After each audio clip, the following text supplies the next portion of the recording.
The people at the Saudi Arabian government who were desperate for these things. Yeah. Oh, hang on. Let me. Why is that doing that? Neil Jill, no messing about.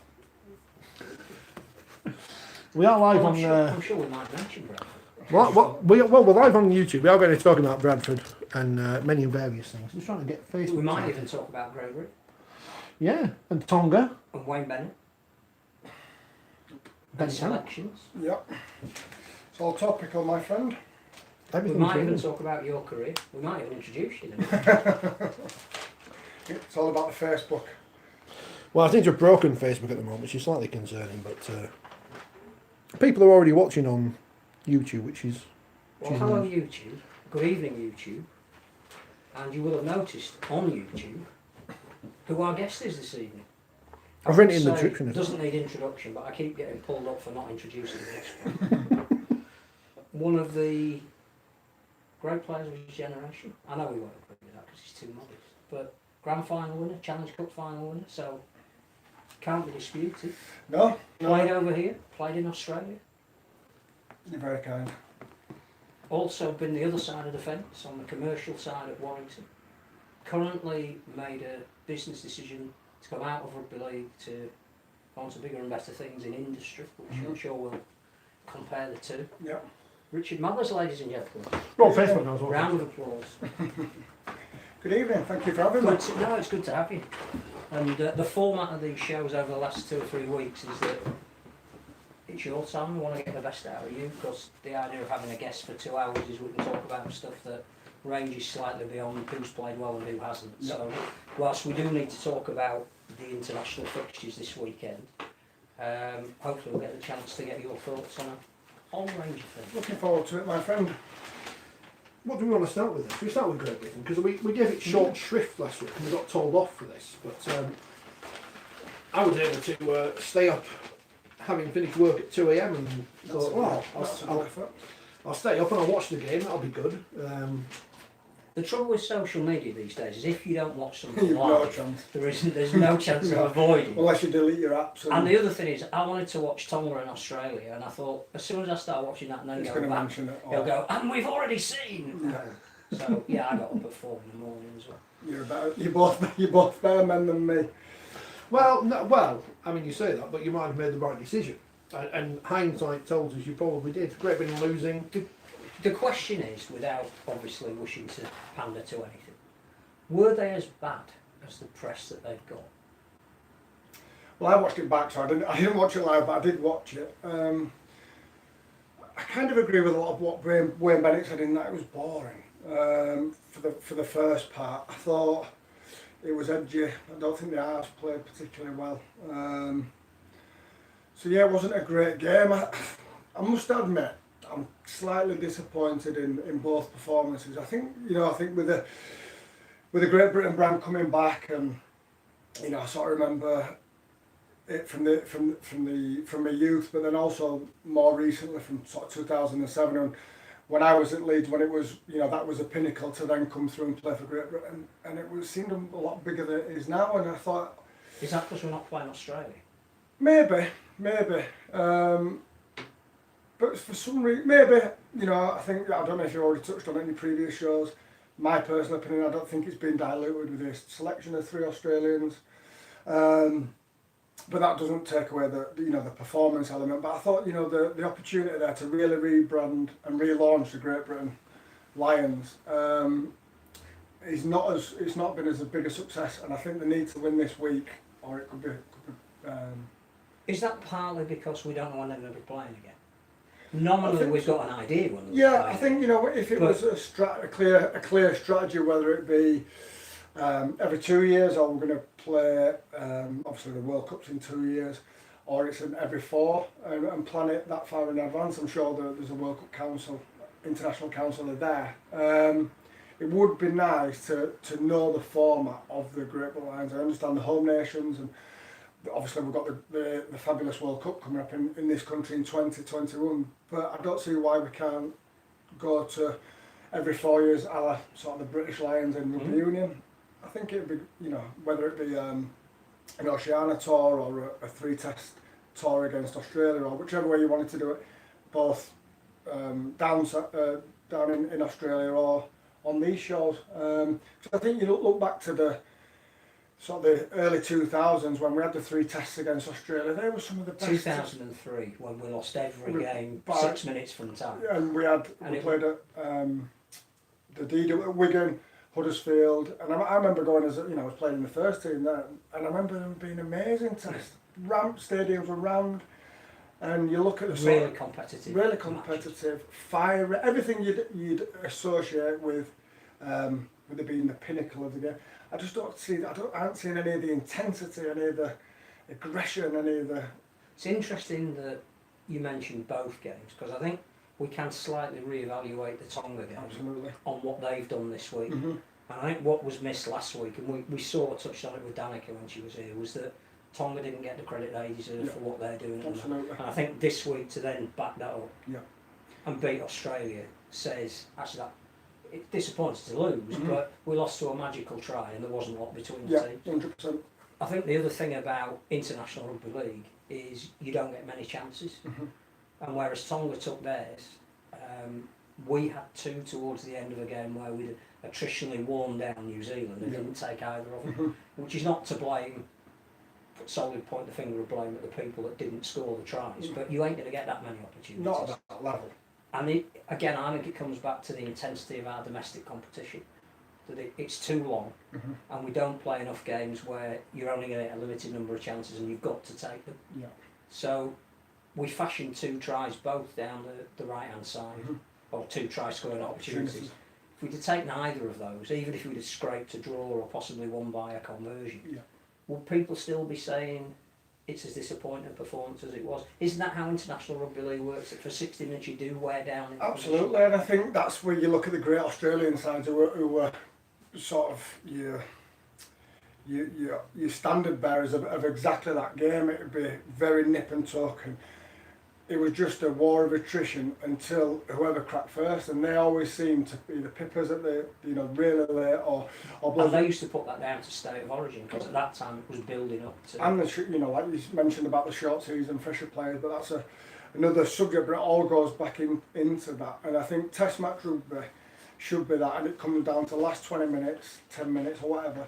And if you lose by a couple of points, either way, that's the pinnacle because it's so intense, and the best of it against the best, so you can't expect to win every single game, but it should be at that level for 80 minutes. I thought as well, would never say in front of an ex-professional player what I thought tactically, but I just think we waited too long to bring Darryl Clark on, which again is not necessarily a criticism of Josh Hodgson, but he looks like somebody that's played a lot of rugby this year. When Clark came on, Jackson Hastings then started to take a little bit more responsibility, and the game opened up a little bit. I don't know whether, if you had a criticism of Wayne Bennett, and we should talk about your reservations about who we selected, but did we just wait too long to change the way we played? Yeah, I think so, and I think either hooker, I think you're sort of wasting an interchange having a hooker on the bench at that level, because both hookers play 80 minutes week in, week out. Darryl Clark has done for Warrington and he's been awesome this year. As good a season as he's had, as has Josh Hodgson. But I think you, especially against the Kiwis or international rugby, Tongans are massive, Kiwis are massive. You're probably better not playing one of them and having an extra forward on the bench for size, and then just starting one for 80 minutes, because they can both play 80 minutes at that level. I think the thing with Daz is, the 2 very different hookers. I can see why Wayne would pick Josh to get him around the park and sort of carry out the great game plan. Daz can do that, but he's not as natural as that, whereas, any, as you saw, any spark or any running opportunity is off. But then also what that does is bring the players on so they're on their front foot, and he speeds up play, especially when they're tiring. But he can do that for 80 minutes. And the rooks were very slow. Yeah, and that all it takes is one opportunity for Darryl Clark to go quick, and it changes the set. So it can go from a mediocre set from receiving the ball and under a load of pressure, and it needs to get half quick play the ball. But more the point, I think, don't have both of them, because it's especially with the limited interchange as well. Go for size on the bench. Have 4 forwards or Jack Hughes, 4 big front rowers. For example, Jack Hughes can play centre or second row, and play one or the other, would be. Pointed out by Ken, he says Liam Watts should be in the squad. The best thing that could ever happen to Liam Watts in his international career is not being involved at the moment because his stock goes high. It's like Graham Munnion's playing cricket for England. He didn't play for England and he's the best bowler out there because he wasn't playing. A few people are looking at the selection for next week. Obviously, no Ryan Hall now. Looks like Zach Hardacre, possibly the best fullback in the competition last year. He's not going to play at fullback, he's going to play on the wing. In the centres, says Andy, why not put Blake Austin? He says all the best centres were quality halfbacks. Jonathan Davis, Jamie Lyon, Yestin Harris, Gary Schofield. Fair point. Robin says it's a good shout. We went on tour with 6 halfbacks and 2 wingers. And now we've got 1 winger. And the question is here, and I mentioned this on the Third on the Freak podcast this morning, Wayne Bennett's the coach. We know that. We know he's got the cognoscenti around him. He's the one who picks this squad. He's picked Ryan Hall, who's hardly played this year. And I'm not saying which anything, could have been an advantage because he could have been fresh. I'm not saying Ryan Hall's not a great player, or hasn't been. You know, I'm talking about current Well, situation. he got his 40th cap this week, and It's that's amazing, that's amazing just achievement, astonishing. considering how little the international game, how many games they play, so it's a great achievement. So we've now got Jimmy McGoldrick, Zach Hardacre, But I mean, I possibly. think it'd be interesting, obviously, to get your thoughts. But I think we had this debate when the squad was selected. There wasn't a lot of dispute as to who'd been left out. Mm-hmm. I think Liam Watts is the obvious one. Probably Stephen Ratchford could feel a bit unlucky that he hadn't been included because he's got utility value as well. Absolutely, in a touring squad. And played really well this year. Even when Warrington were fading out towards the end of the season, his standard never seemed to drop. Mm-hmm. But apart from that, we didn't come up with 100 other people. And isn't that the issue as much as Yeah. criticising Wayne Bennett for who was selected? Who else is there out there? We've got some good young kids coming through. We saw that in the England Knights. Jake Truman's getting experience while he's out there, but he's probably not ready to play yet at this level. But good that somebody's thinking about the 2021 World Cup and giving him the chance to be in camp and train with other players and come under Wayne Bennett. Can you criticise Wayne Bennett for leaving players out, or should we go back to the essential point that we don't produce enough world-class players at the moment? I think there's 2 points. I think the first point in terms of the squad selection, I sort of agree with Rich and the comments made. I don't get taking 6 halfbacks. I really don't. You know, you'd have your starting 2, and maybe this is with the greatest respect, not having his handle on the game and knowing his best halfback. So he's sort of take 6 and 2 will work, and if 2 doesn't work, we can trip. But really, you know, it's a pinnacle of the sport, whether it be England or Great Britain that are touring. You should know your starting halves. You know, Australia don't change the halves. New Zealand did, but because of poor performances. But if you're looking at Australia as a benchmark, they knew their 1-6-7, 1-6-7-9, and that didn't change. So I just don't get the 6 halves and 2 wingers. But then to your point about not producing, you know, I think, I agree on that. But still, why not? You know, if you're going to take some young players, spread the selection out over not just all your eggs in one basket with the halves.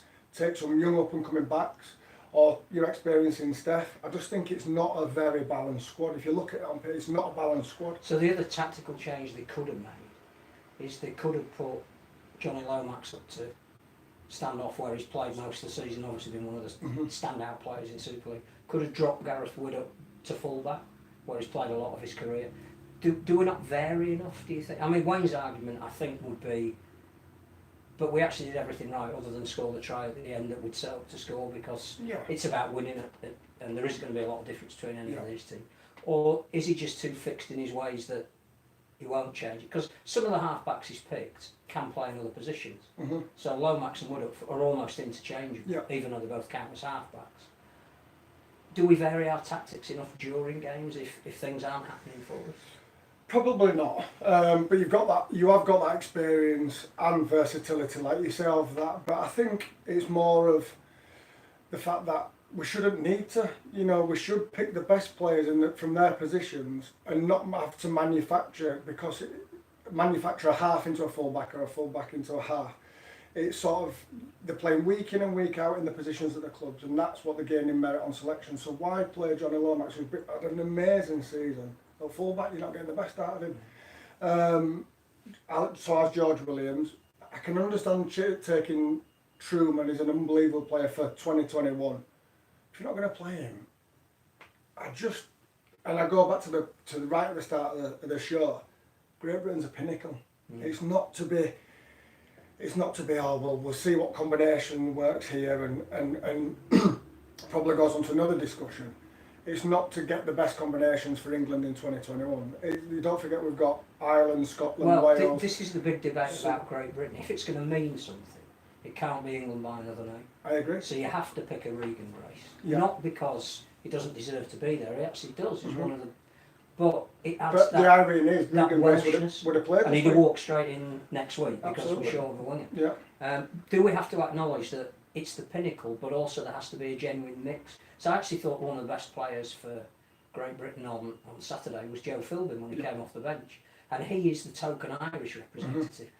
Do we need to say, look, like the Rugby Union Lions do, we'll take, if necessary, not even a party of 24, we'll take 30, but there'll be a representative of at least 3 or 4 players from each nation, because it's a pinnacle, but it's different. Yeah, and I think I read a column that Brian Carney wrote this week, and he was bang on, is that the players shouldn't be associated by club, it's what country they play from. So it should be Joe Philbin from Ireland, not Joe Philbin from Warrington. And I think that the brand of Great Britain and what it stands for, it's another level up from England. It shouldn't be, and I'm not suggesting that it has been, but it feels this way in my opinion, that it's a nice thing to have to add on to get ready for 2021, and you work some combos out, and it's... Which raises another great question about what we're doing about Ireland, Scotland and Wales, because unless we're bringing the standard of those nations up, they won't be contributing players to Great Britain. Yeah, I think they play more internationals. They need to play more, whether it be in form of a home nations, a Six Nations, or a Five Nation, or whatever it wants to be at some point. Where do you fit it? You know, with all the fixtures. Right. Question number one is when you're going to reduce the season. Yeah, that's I don't know, with 2021 with the Sky deal coming up and stuff like that. It's a lot of nice things that would have to fall into place. One being player welfare, so the fresher. 2 having windows where they can play meaningful matches, whether it be bring back a Yorkshire, Lancashire, whether it be a mid-season test, or again going back to that point where we're saying where are Great Britain playing in 4 years' time. Well, what's the international calendar looking like for next year? What's it looking? 2021's a World Cup. What are the fixtures for 2022? What's the plans? You don't have to put dates, venues, but what's the strategy? England playing Ireland in a home nations, but it needs sort of planning and thought out. I don't see why it can't be. Well, and going back to the selection of heritage players, which I know is very close to your heart, it's not a one-size-fits-all, because I would make the case for the fact that Lachlan Coote is a genuine Scottish representative, because he came over, paid for his own fare. Well, they were playing for the Cowboys. To play in 2016 in the Four Nations, because he felt that his heritage was very important to him. That I suggest is slightly different from a Jackson Hastings and a Blake Austin, who have pledged their commitment. I don't have a problem with heritage players. We'll Lord Tonga soon, who are all heritage players. And the fact that they are such a force now in rugby league is because 2 guys decided that their heritage was more important than that paycheck of... And actually that works, and there's no reason why you couldn't apply that. But do you still have a massive objection to the Blake Austin and Jackson Hastings and possibly even Coote from... I do, and I don't. It's my opinion, and I don't know if it's a traditionalist, and I'm a bit out of touch. And I remember the Great Britain sides watching as I grew up, and even some of the clips I'd seen of the past Great Britain sides of some of my heroes. And I just think it diminishes the brand and what it stands for, in my opinion. There's nothing personally against any Blake Austin. Well, you'll know Blake really well. Great lad, unbelievable player. Jackson Hastings, Man of Steel, has had a number. It's absolutely not personal, but it just doesn't sit right. My question would be, if they were good enough to play for Australia, who would they choose to play for? Do you know, if they were good enough to play for Australia, or if they were good? Which is, to be fair, the question that's been asked of Tamalolo and Fafita, who would be picked up by New Zealand or Australia Absolutely. tomorrow, But but made a conscious decision to say no.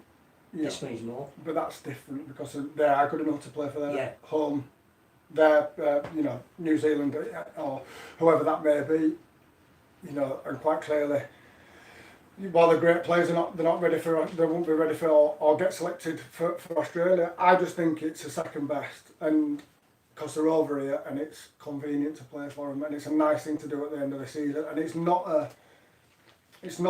slight on either of them. It really, really isn't. But I just don't think I think our brand is more than that.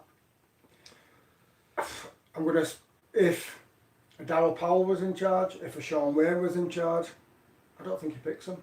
I genuinely don't. They're both, been there, done that. Without, obviously putting words in their mouth. I genuinely don't think he picks them because I think they'd understand what Great Britain and the heritage players are. You mentioned 2022. 2020 is 2 months away, and apparently Fixtures out tomorrow. yeah, but not for the internationals. Because as we know, as we told you months ago, England are playing Australia. We know this is happening. We were told this. Apparently it's going to be like a proper tour and everything. They're going to play against Toronto, which will really boil some urine in certain quarters. And Wigan. And Leeds and Saints want to play against the Jamaica Kangaroos wants to as well. play them. Jamaica want to play Romeo's them. in here. France. So back like an old kangaroo tour. Malmaninger has said that he's prepared to have midweek games, so to bring a big enough squad. And I think they've shown with what they called the junior Kangaroos that they've got some really talented. Absolutely. Yeah. They showed in the nines as well that wasn't the top names, No. but those that are second or third choice who need the experience. Yeah. Are real high quality. That'd be such a boost for the game. So if you played France in midweek with your midweek team, you played a couple of club games, and actually it should be a reward for winning the grand final. Absolutely. Or grand finalists or a Challenge Cup winner. So that you say before the season starts, look, you win at Old Trafford, you're playing Australia. It can give some prestige to the league this year. Well, it would, wouldn't it? Yeah. Well, there you go. You could be the grand final winner, the Challenge Cup final winner, the League Leaders Shield, and that also gives you don't need any incentive, but what a great thing for the game, not only the international game but the Kangaroo Tour. It's iconic. If they can bring back the club games with my commercial hat on. Well, you can imagine midweek, a Wigan or a Headingley. Be brilliant. So the young players, the young aspiring, seeing their stars, as we all did when we went and watched, when the Kangaroo Tours Well, came. you want to be there watching David Fafita, who probably isn't going to take Tyson Frizzell's spot at the moment, but you want to be at a ground. The other David Fafita, not the proper David. The one you want to see. Payne Haas is virtually broken into the first 17, but if he and Fafita were playing in a midweek team, so then you want to see them, wouldn't you? And so then young kids who idolise our England players, the Australian game, like we did with Fittler, Johns, Lockyer, Webke, but when they came, I was playing first team. I vividly remember it. I was playing first team at Leeds in 2003. And they came with that Kangaroo Tour, and I saw them all in the sky rack, and I was having a beer, and I was like starstruck because I'd spent all my childhood pretty much idolising these guys, and they're on a Kangaroo Tour. And I was like all starstruck, and it was just amazing. So I think it's a really good opportunity for the game. But again, we're going to have to at some point look at the length of the fixtures, because they're out tomorrow. Luke fixtures are still there. We're starting at the last week of January. We go through 3 seasons, as in meteorological seasons, which means that you can't really ever settle down, because you've got a period where it's really cold, a period where you might get a bit of sun, and then it ends in the wet. Yes. There's no consistency, whatever training you do in preparation for that. I I've don't always know. sort of said that. We've got to decide what we want. Yeah. And And I think it's tough, isn't it? Because we're driven, whether people like it or not. And this is the agenda, is the priority for the game is a Sky deal in 2021. Nothing will happen, good or bad, or change until that's secure. And that's fact, that's sort of, however people perceive that the main focus for the powers that be is to secure a TV deal or the Sky deal and do whatever needs to be done to secure that. Cause but is one of the things we need to do is produce higher intensity competition. Absolutely. Yeah. And we can still offer Sky the same number of games, but instead of having 2 on a weekend, we might have to give them 3. Yeah. So they can have the same overall number of matches. Mhm. But if we lessen the season, let's say if we take out loop fixtures, Oh, yeah. we get a higher intensity, better quality game. Yeah, the product's better. And there's also less of the fatigue of both players and spectators of seeing the same game over and You're over right, again. because when I was at Warrington and Wigan, Warrington and Saints is a massive game. Well, it's, But then again, it's come round again. the magic fixtures are out, which we should Really be simple, extolling. But already Wigan and Warrington fans are saying, oh no, we're playing each other again. Now that's a quirk of where they've both finished in the league structure because it's done on your places. I'm sure you've had plenty of debates. But it's really hard to market something that you're going to get 5 times in the season. I agree.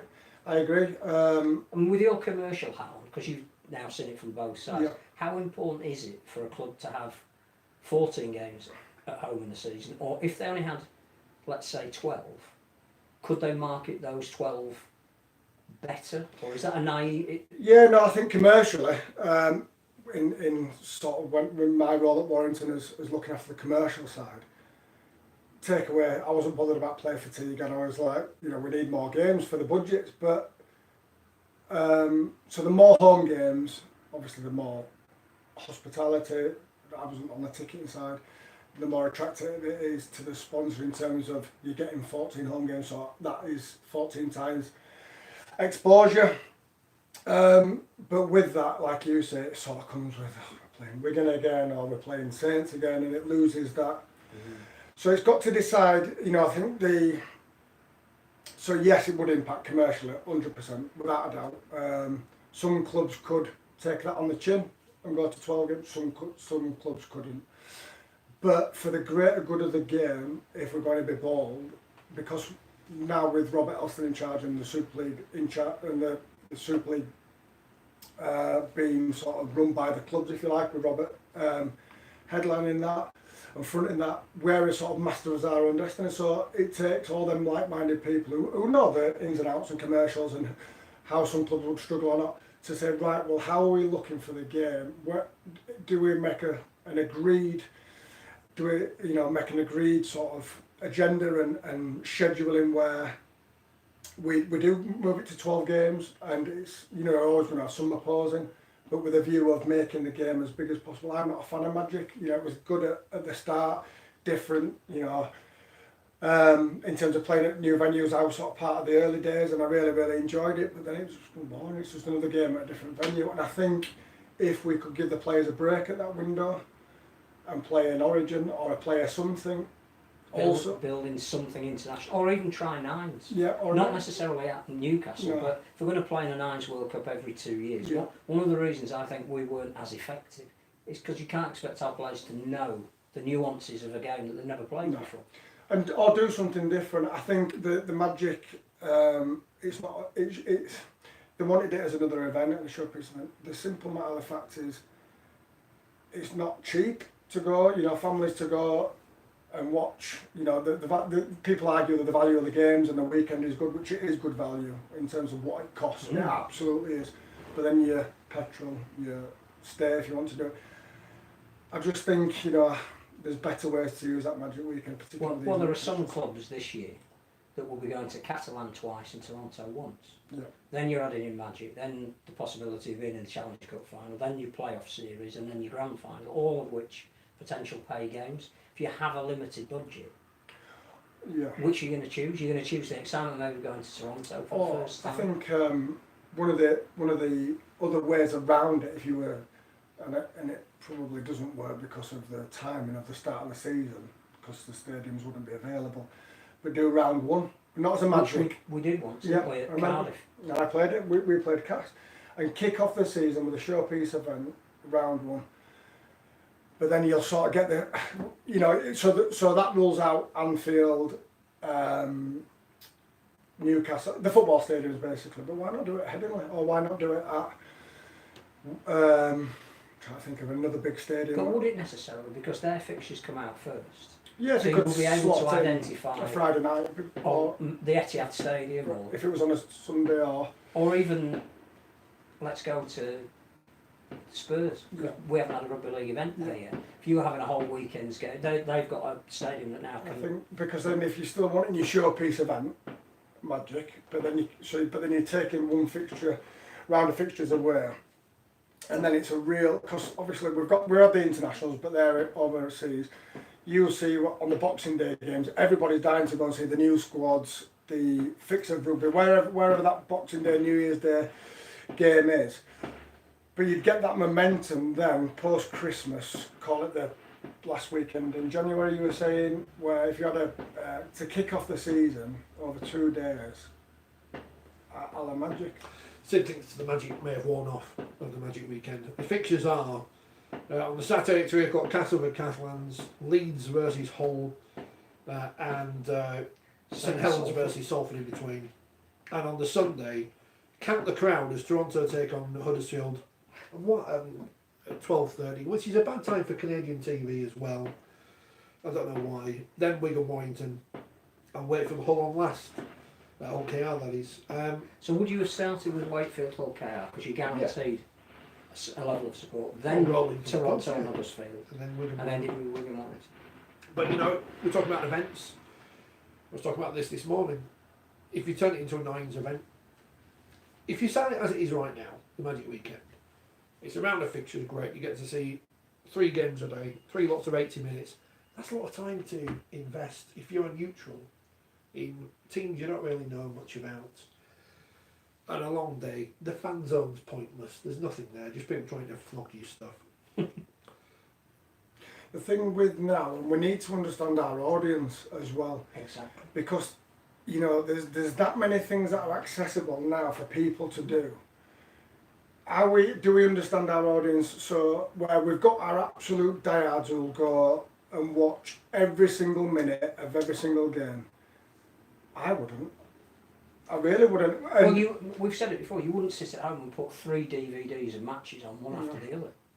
I just don't, you know, with that many different ways of engaging the fans or people, society. It's really funny you should say that, because I sat down to watch the beginning of the NFL yesterday at Wembley. Mm-hmm. I had no dog in the fight. I can't remember the teams that were playing. But I wanted to see how, firstly, the BBC tried to engage with a sports fan, but somebody who didn't have a vested interest, and how long you would want to watch it for. And 2 things struck me straight away. One is there's 85,000 people in the stadium, so you almost feel it's a big event. Yep. So that curiosity is peaked. Whereas we saw Saints receive the League Leaders' Shield after having the most fantastic season with virtually empty stands behind them. And I think some of that is to do with the fact that we play too many games and the same teams too often. To engage the non-aficionado, the build-up was about the 2 quarterbacks, who both had really big stories to tell. Now again, they use language that I don't understand because I'm not into NFL, I don't know what screen defences are. But they told the stories of the quarterbacks that I wanted to see at least the first 2 plays of each team, just to see what the quarterbacks did. And then you suddenly find, it's quarter time, and it's only 3-0. So I'll watch a little bit more because I don't really know who's going to win. And I think that's what we've lost. We don't know what our target audience is. We know what Workington Man is. What about me? You talk about that. Because it's northern industrial working class, the staple of the sport. But that is a diminishing crowd base, which you'll know from being at Warrington. That there isn't anybody in Warrington that doesn't know the Wolves exist. It's getting them to the games. Because there's so many different things. But the fact that they get 10, 12, 14,000 people from a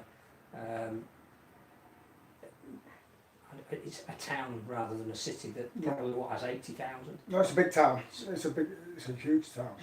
But as a percentage, it's not No, bad. no. In comparison, yeah. Whereas the American football sort of works because you may never see these teams play again on home turf. They only have 8 home games. The chance to learn a little bit about some of the personalities, which we don't sell our star men enough. Yeah. It was a really good object lesson into learning about a new audience. And I admit I only lasted till half time because the game is too long, and actually if you don't appreciate one of the teams you will stop watching after a while. But that was a real salutary lesson about what they've done over a number of years to cultivate 85,000 people going to Wembley.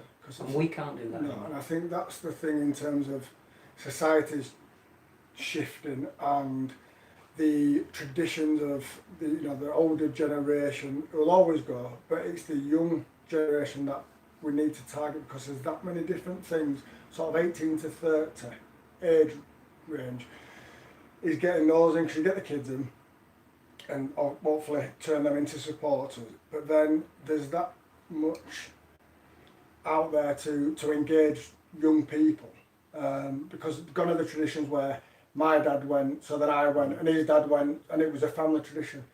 The world's a different place. So until we grasp what, why, how, and how we target that, because there's lots of other different sports that people can go out drinking or socialising or. Remember Barry Hearn? I've heard of him. Remember Ralph having sandwiches with Barry and Eddie? How long ago was that now? When he was on his push to become the head honcho of the Rugby Football It was League. a while ago. And there's one thing you can say about Barry Hearn. Very good businessman. Knows how to make money out of sport and promoting sport. We're talking about the 90s this morning on the podcast I was doing in Australia. Or an idea of what we can do to sell events, because we need events. He sells darts to people. You go to the darts, you sit in a bigger ring, you go to the Sheffield Arena to watch darts, Manchester Arena, you stand at the back, you can't see a thing, there's 2 blokes there, right over there. You can't see anything, you watch it on the big screen. You're paying 30 quid to do that. He can get people to do that. He's got his snooker events going on all the time that people go to pay to see. We missed an opportunity there.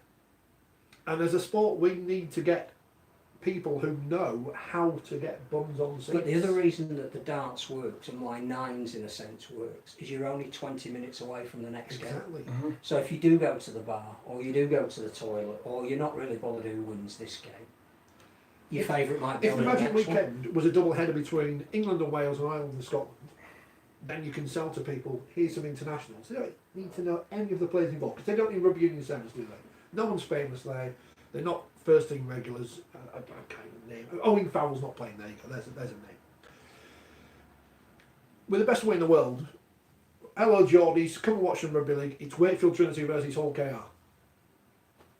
Where's the dog in that fight? Unless one of them's wearing a kit like Widnes did, and even then. No, yeah. Yeah. I think with Matchroom and the Hearns, there's no I'm a massive fan of Eddie. I love my boxing. I love the event, and you're right. I went to, but what they do is, I've been to a couple of boxing shows. Love my boxing, so I'll watch a boxing. But if you genuinely could go to the boxing a la darts, and you go for the night out because the tunes are, but you look at the demographic of the audience. They're going for a night out, so it's pitch black. There's lights on in between each round, each fight.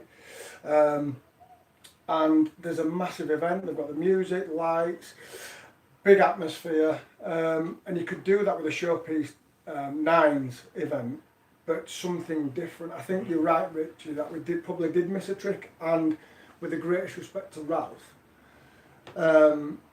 was either the right person in that forum to suck all that knowledge, or to how to engage him, or the busy people there. If we don't know where we're going or what we're going to do, if we can go, right, we're going to do a nines. This is how it runs. This is how we can build it.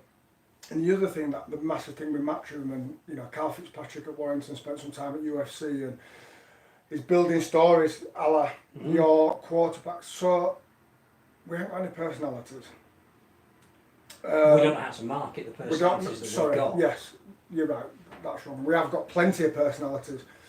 But we need to get, this is another way to get the interest, Mm. is because they're all great rugby players, they're all amazing athletes, but what's the story? Mm. And that was one thing with Warrington, I must admit they were pushing the boundaries, and one thing from the commercial side, the marketing side, was to be different, and to try and whip up a little bit of controversy, whether it be manufactured or not, to tell the player stories, Josh Charlie, tattoos, fishing, something a bit different to engage the audience. You build that up with a really good media campaign for the Nines, so you do it on the Magic Weekend, and you have a run of promotional activities and put a prize there to entice the clubs, a decent financial prize, I would suggest. Well, that's where Hearn would get you a sponsor. Absolutely. But it's winner takes all. There's nothing for coming second. Winner takes all, but then and it all goes to the players. It Yeah, doesn't go to the 100%. clubs. £100,000. Winner takes all. yeah. Shared between. But the then schools. in between the matches, breaks in play, half time, music's on, and it's a real event. Well, you know, The Simon darts. Moran, you know, just ask him to put a couple of bands on that are going to play Yeah, between the semi-final and the final, and he's going to get big names. yeah, Names that people will probably want to go and see whether there was rugby on or not. yeah. But the other thing about your boxing event is that there's a headline event, but there's actually 6 or 7 bouts that you go and see as Absolutely, well. So again, with nines and with darts, it's constantly changing. Mhm. We do have shorter attention spans, and if you don't like what's on at the moment, you don't have to wait that long for someone else to come in. Mhm. You could do the Why don't we do- Rugby League, Super League's fastest man, Well, that's Yeah, we've said Super that. League's Goalkeeping competition. Super League's fastest lady. You could have a real big. Well, you could even have. Yeah, I mean, we've talked about this before, so none of this is new. We're not claiming anything that hasn't already been said before. But you could identify the star player in each team, give them a slightly different coloured shirt, and if they score, you get extra points. So before the team even run out, you go, right, Blake Austin's been identified as Warrington's star man. Mm. If he scores, He gets 5 it's a points. 5-point try. Yeah, and I think And just it can be different. tell you what also as well, you could have men's and women's nines up there, because then also you're going into the women's game's been a revelation, and I think it's amazing what they've done. But what you also get with the women's Super League, and also you get a different audience, Yeah. you get a different commercial opportunities to be attached to that. You get obviously a complete different sector, so you sort of you're really having a rounded experience where you sort of can get your rugby league audience and commercial support to put on a showpiece event that would be attractive to Sky. So you mentioned how hard it is, particularly to keep young men in the sport. There's a hell of a lot of commitment. If you want to play this game, this isn't football, this isn't jumpers for goalposts. This isn't, you can ring up 10 of your mates and go to Roundhay Park and stick a couple of cokes down and play. The good old days. There's I'm sure some people still do, but there's a real commitment to play rugby of either code, Yes. cricket, whatever. You've got 2 young daughters. Would you encourage them to look at Women's Rugby League if there was a club near you that started an under-8 team? I think my eldest. Because I think it's going to be much easier to get girls to start playing the sport than it is to retain boys. And I think the sort of groundswell of popularity with the ladies' game, with how well the Rhinos have done, the England tour, I think the equality that they quite rightly now have got in terms of pay and stuff, it's engaging for my daughter, as it is football. Seeing women's sport on TV, I'm a massive golf fan. I'll watch anything on TV, and then the ladies' golf, she's actually engaged in anyone because she can relate to it. Watching rugby union or rugby league and men's football is not interesting, but because it's a lady doing amazing sporting things, whether it be football or, there's a massive market there. So double headers at Super League level, Yeah. where you get the women's game and then you could persuade us to stay on for the men's game. Yeah, 100%. It's got to work. It's got to work. It's got to work, and it's an untapped market, one for participation that's growing all the time. Warrington is probably my closest example. They had hundreds training for the tryouts, and unexpectedly at Victoria Park, they sort of didn't know. They were one of the last clubs to to put on a ladies' trials and open a ladies' club, start a ladies' club, and they were blown away. So then straight away, one, for participation, two, can you convert them into fans? Can we get them in the stadium? Can they come and watch the men's? And then you know it's an audience that is growing, that we need to capitalise on. But you could round that up, going back to the point of magic, of having a showpiece magic event. I also think as well, it goes back to your comment about how important the next TV deal is, which everybody has. If we could include a women's element in that TV deal, absolutely. that, you know, they've taken the grand final, viewing figures were really good, but that's the toe in the water. Yeah. If you were to say to them it's going to be double headers at Super League grounds, Yeah. there's no extra cost for you setting up your cameras, but you can have Warrington playing Wigan in a women's Super League game. You can then have the Warrington Wigan Yeah. men play in a Super League I game. think, You're giving them the right number of games, but Yeah. you're giving them a totally different offer. and I think genuinely, I think it's critical. Were What we do you because, on telly when they did academy games? yes, they were Which brilliant. again was fantastic Brilliant. for the They sport, were, yeah. because it was giving young kids exposure Yeah. on TV. But we all got to know who the stars were Absolutely. before they became Yeah. stars. So yeah, I remember they were the good days where we used to play, and Sky used to show midweek and film the games. But I think going with the TV deal, I think it's absolutely critical that we have a strong women's presence and game wrapped up in our game under the Super League banner. Tell you for why, because if you the Sky pot is the pot, but you look at how that's distributed now, but you look at the TV, so there's a dedicated golf channel, there's a dedicated Formula 1 channel, there's women's golf, they pay the rights for that, there's obviously the football on there. So in terms of giving exposure to the women's game, if you think of the pot, there's the women's football, rugby, cricket, that pot's going to get spread much more, it's going to be thinner,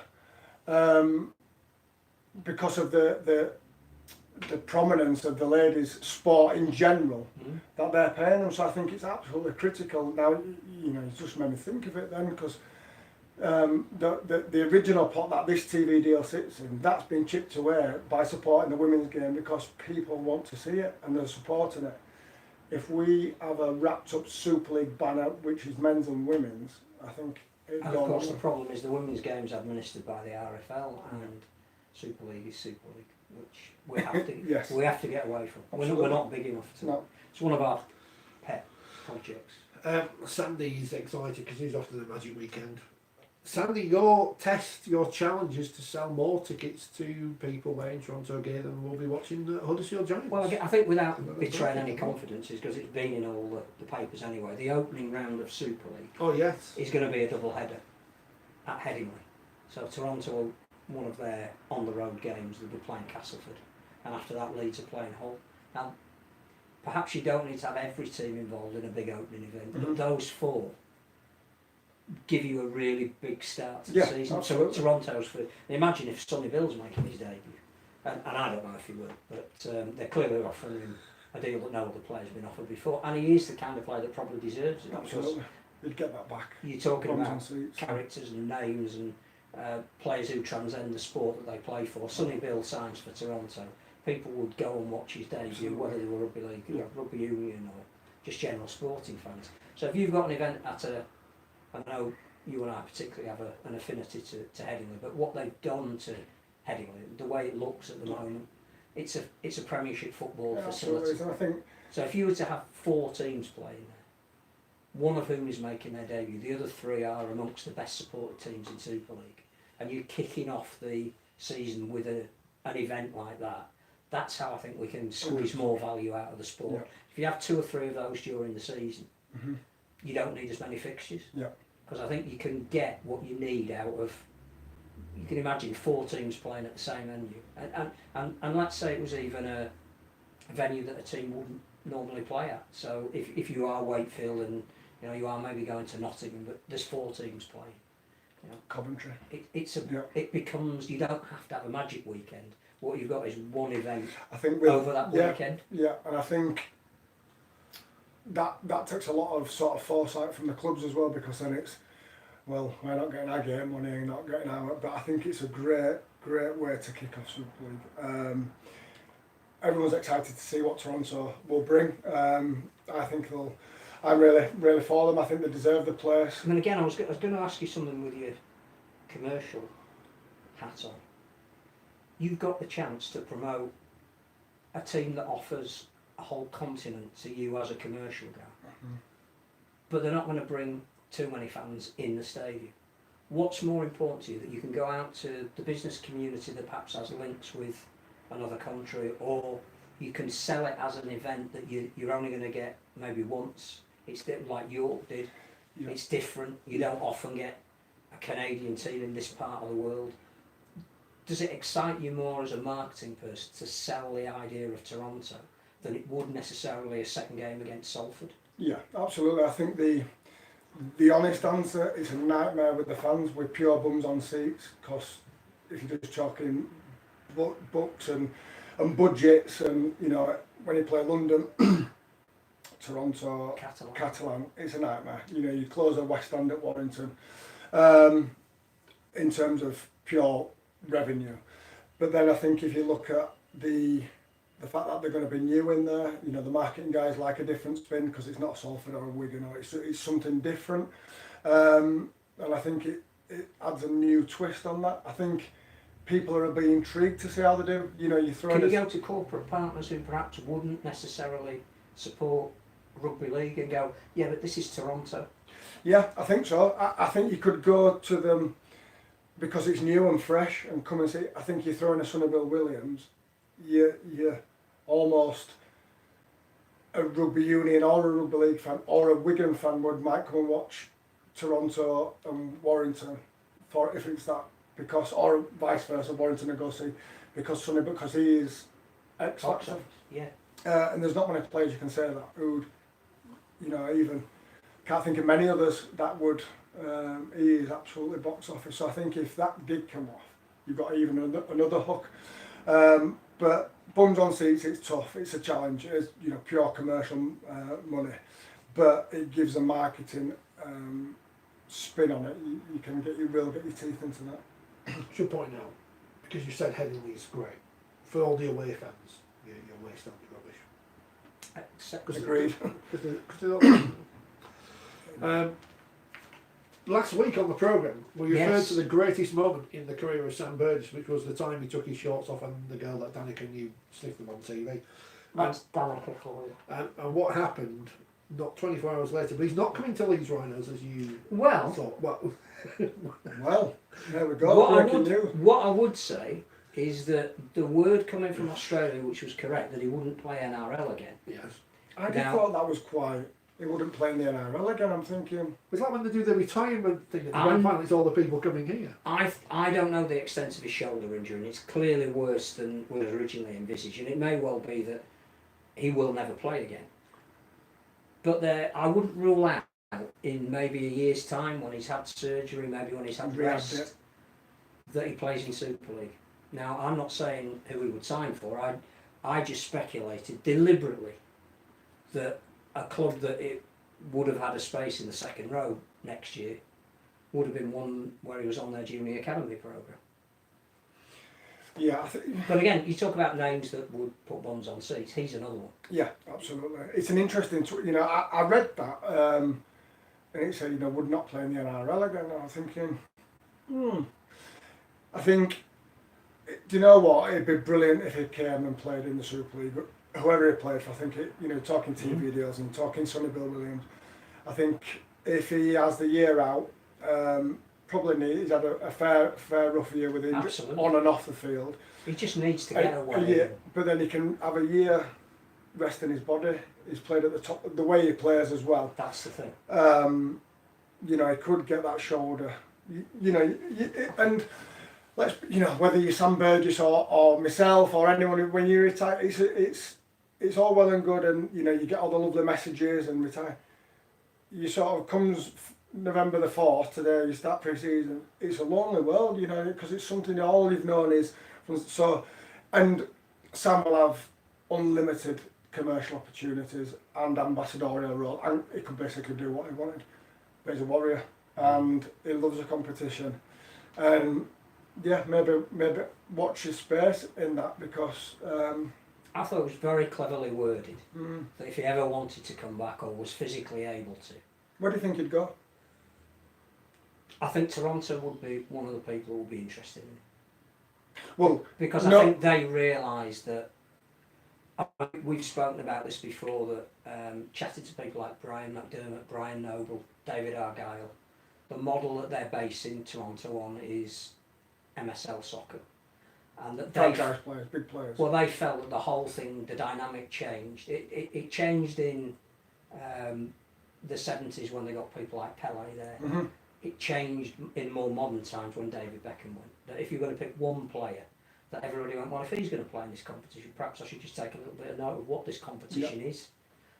Because they'd heard of him. They didn't know necessarily whether he was a great player or not. He never won a World Cup, but then with his backstory, with who he was married to, with how personable he was, that people had heard of him and wanted to see him play. And is he as good as he's cracked up to be?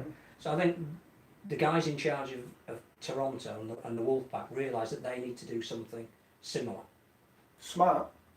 And that's why they're making such a play for Sonny Bill, because he is a bloke that everybody's just seen play in the Rugby Union World Cup. He's still got it, and he's clearly Superstar. in his 30s. He's got it. You go and watch him. Yeah.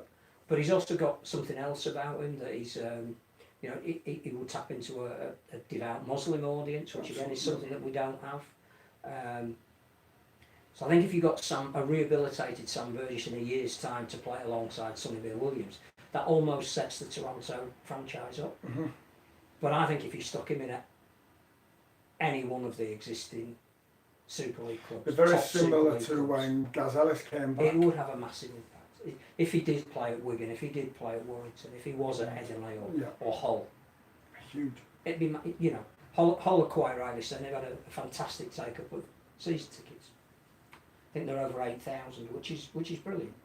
But you can imagine if we were waiting for the season to start and they had Sam Burgess in there, that would be 12,000. I think that's with the Sonny Bill origin as well.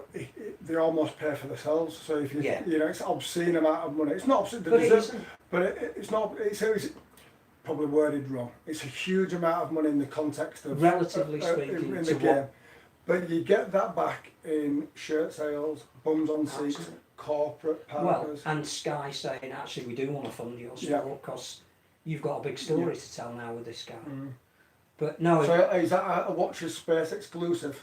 well, it's a made-up exclusive that he is going to finish his career at Leeds. Yeah, we started that here, didn't we? Yeah. Well, when I say we. Yeah. But the other side of that is there enough money in the sport? Because if you've got 2 or 3 clubs, Warrington, the classic example at the moment, they are not frightened to make a marquee signing almost before anybody else. As soon as the ruling came in, Absolutely. it's like, Luther Burrell. we're going to do it. Yeah. And if they could have 3 or 4 or abolish the salary cap, I'm sure they'd be in the vanguard of that. Yeah. Which is really interesting, goes back to Robert Elson and what he can achieve, because I'm pretty sure Wigan would want to keep the salary cap at the moment because they're £1.4 million in debt. Mm-hmm. Warrington, who have got an owner who understands the entrepreneurial nature of the world that he works in, probably just wants to spend as much money as he can to get the best team as he can. Which is an interesting dynamic as they both have a pull on Robert Elston. Mm-hmm. I think it suited Leeds to have a salary cap in the time where they had a load of really good youngsters like yourself coming through together, because incrementally they didn't have to spend a huge amount of money. Yeah, 100%. What they could promise them was they were going to have fun and success if they all stayed together. Yeah. And I'm sure that we'll talk about your time going to the Gold Coast, but I'm sure it was more an issue of a challenge rather than money. Yeah, 100%. Yeah. So I can see reasons why certain clubs would support a salary cap, but if we're really, really serious about moving the sport on, maybe the Warrington model, the Toronto model is where we just need to be at the moment. That if there are players out there that they want to accumulate, why should we stop them? Yeah, I think the Marquee is a good It's a sort of a halfway house. I think because there's the clubs, Salford, Wakefield, Cass, okay, I can't afford the Marquees and running very tight ships. But then that sort of shows that the salary cap model does work to an extent. But isn't Salford an example of what you can do? That's what that was my point, is that how great of model that Ian Watson and the club put all them players together on a shoestring, both on and off the field. Knew how sort of, you can see how tight they worked, and got an advance on the Super League money and all the stuff that happened at the start of the season to where they've got. So I think there's an argument there that the salary cap does actually work. Maybe not for the big ones who really want to spend and spend and spend, but I think there's an element for it there. I think you've got to let Brian in. Yeah, it's admin time. First of all, hey, Rugby League podcast, they come and go, don't they? You've noticed that. I genuinely do not know what is going to happen in the future with this programme and who sits in these chairs. I don't know. We're going to have a board meeting. I think we do. The programme is what it is, as they say at the moment. If you don't like it, there are other options. Not as many as they used to. No.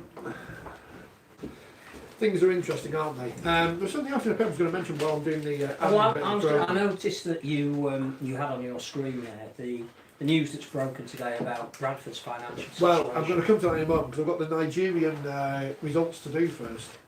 It's more important. Because this is the other side of finance that we were talking about, is Bradford's. Echo Trinity 28, Lagos Broncos 23, Lagos Rhinos 0, Lagos Haven 28. They need to bring in a salary cap in there. Haven top of the table. They've got 6 points. They've won all 3 of their matches. The Rhinos are second, but they've only played 2 games. 1 point difference. It's got a positive points difference. A little bit like the men this year.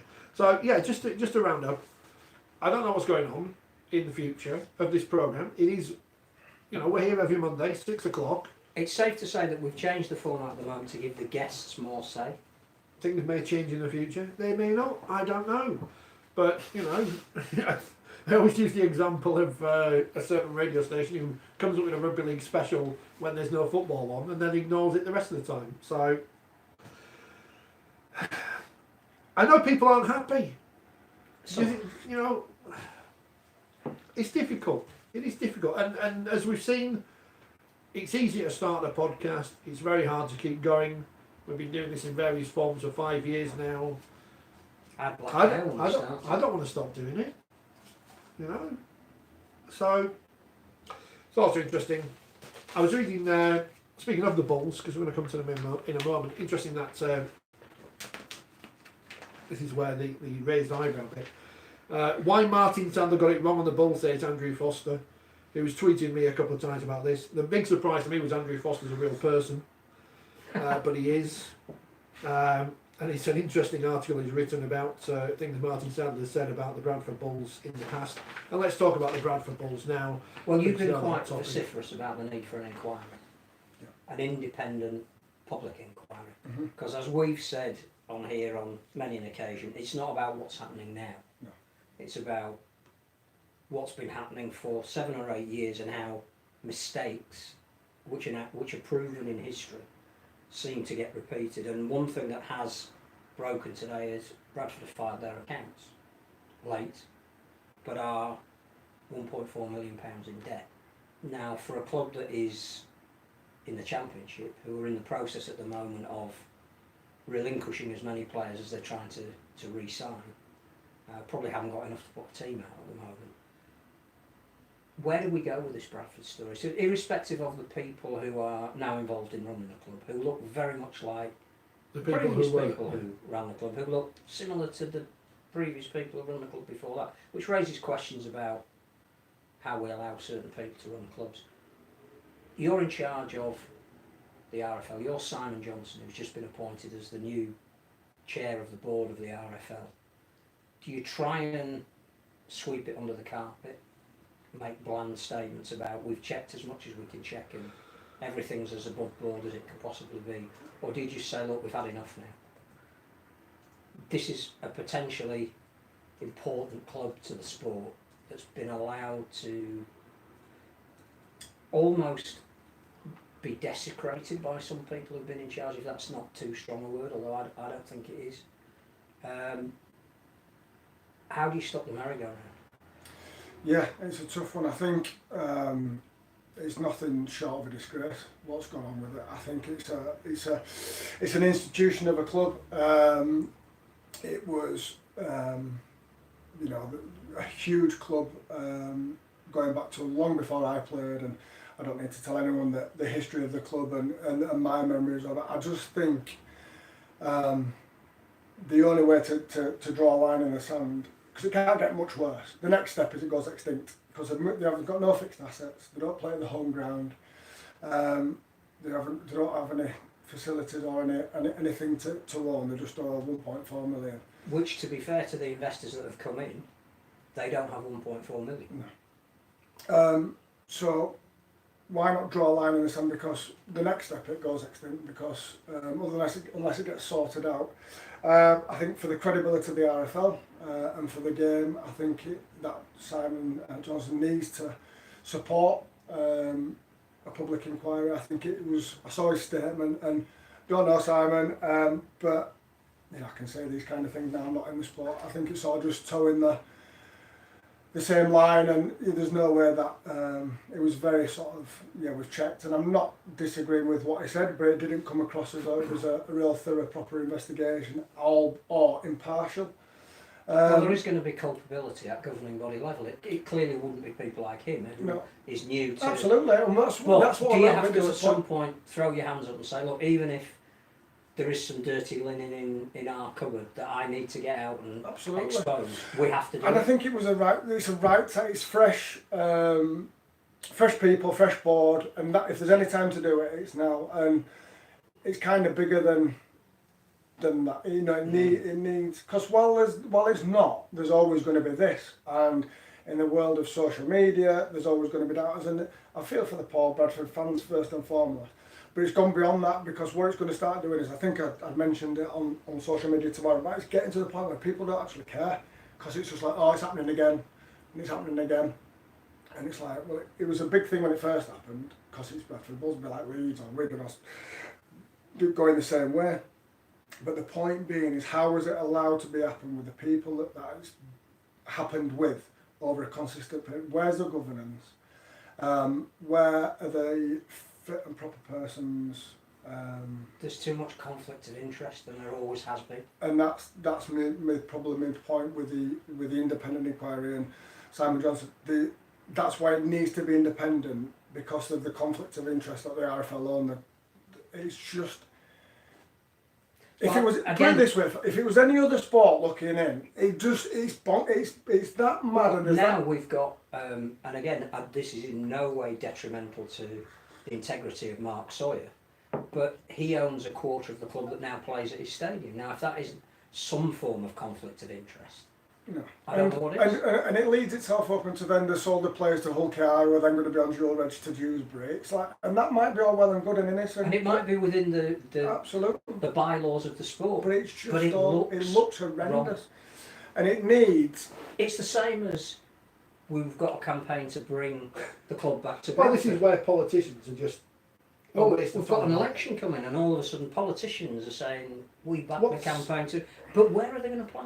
Well, what's the point of the all-party parliamentary rugby league group if not to investigate things like that? Well, they should be the ones that are calling for. Exactly. In fact, they should be offering to undertake the independent inquiry.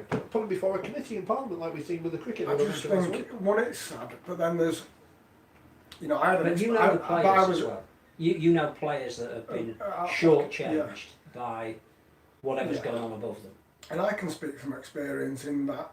When I played at Bradford, and Mark Green was the owner, and my dealings with Mark, he were appalling, and I'm happy to say it. You know, I hurt my knee and was ready for retirement, and it was you know, I needed a knee replacement, and it was sort of coming to a compromise agreement. And sent it to the solicitors, and she said it was the most deceitful document she'd ever seen in 25 years of practice. And some of them players signed those documents and didn't get paid, and I didn't. Thankfully that I'd sent it. And it's just the characters, like he shafted a lot of people. but then the continuous mistakes. I'm not this is my experience, but I'm not suggesting Andrew Chalmers or pre or post that, because I don't know. But it seems to be that they've sucked the blood out of the club and the assets or any cash value, and when it's gone.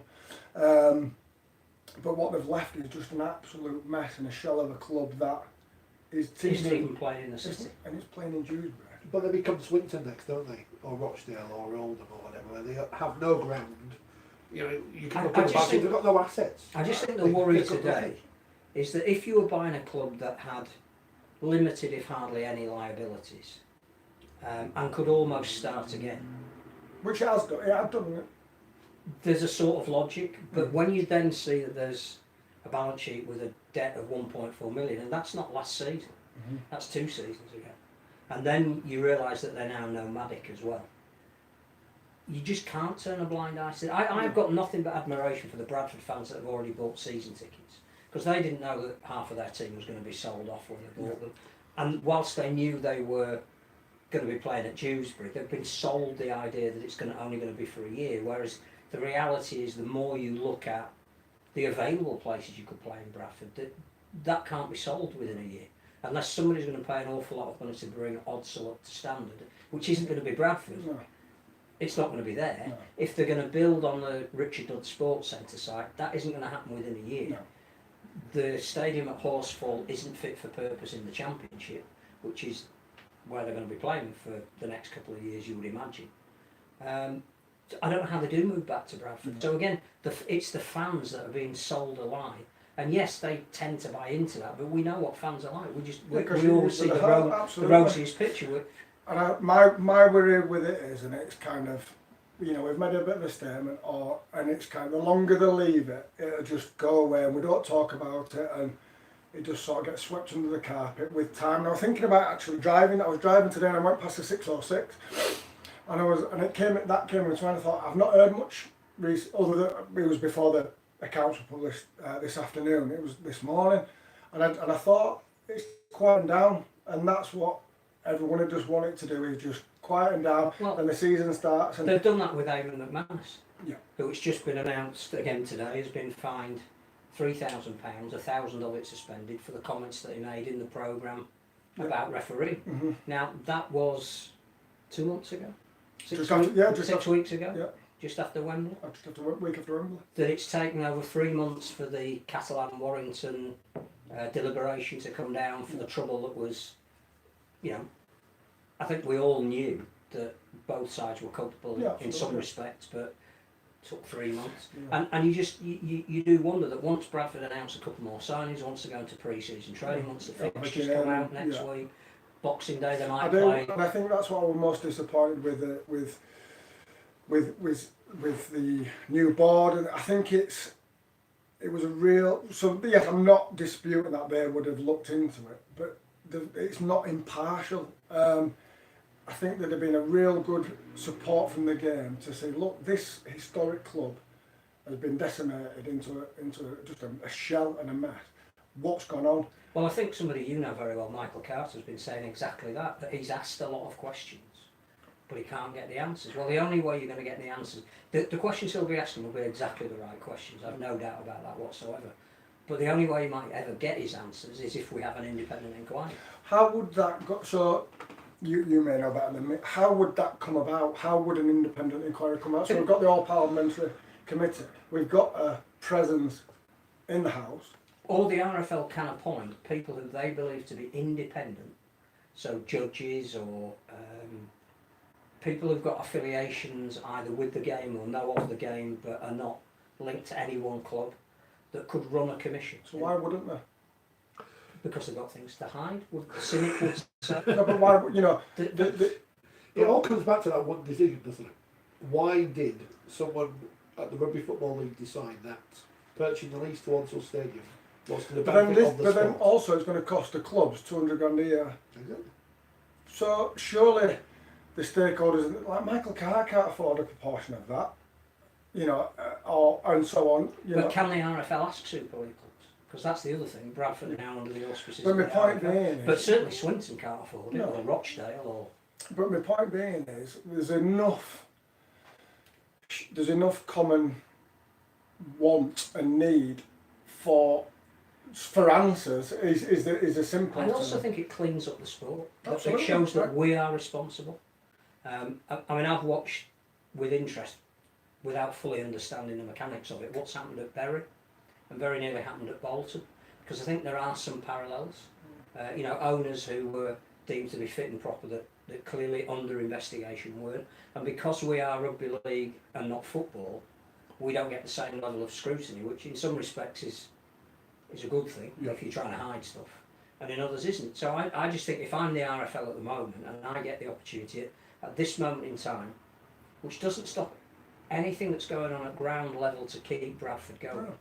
but It's you the organise historic- an independent inquiry into how we've got to work. You go back to wherever you think the starting point was, probably 2005 if we're being honest, because when that Absolutely. great team started to break up, In you six. can almost trace the demise on the field, which became the demise off the field. Yeah. Chris Casey let his shareholding go, and it's almost from the minute that he decided that he was It's going to... from 2006 onwards.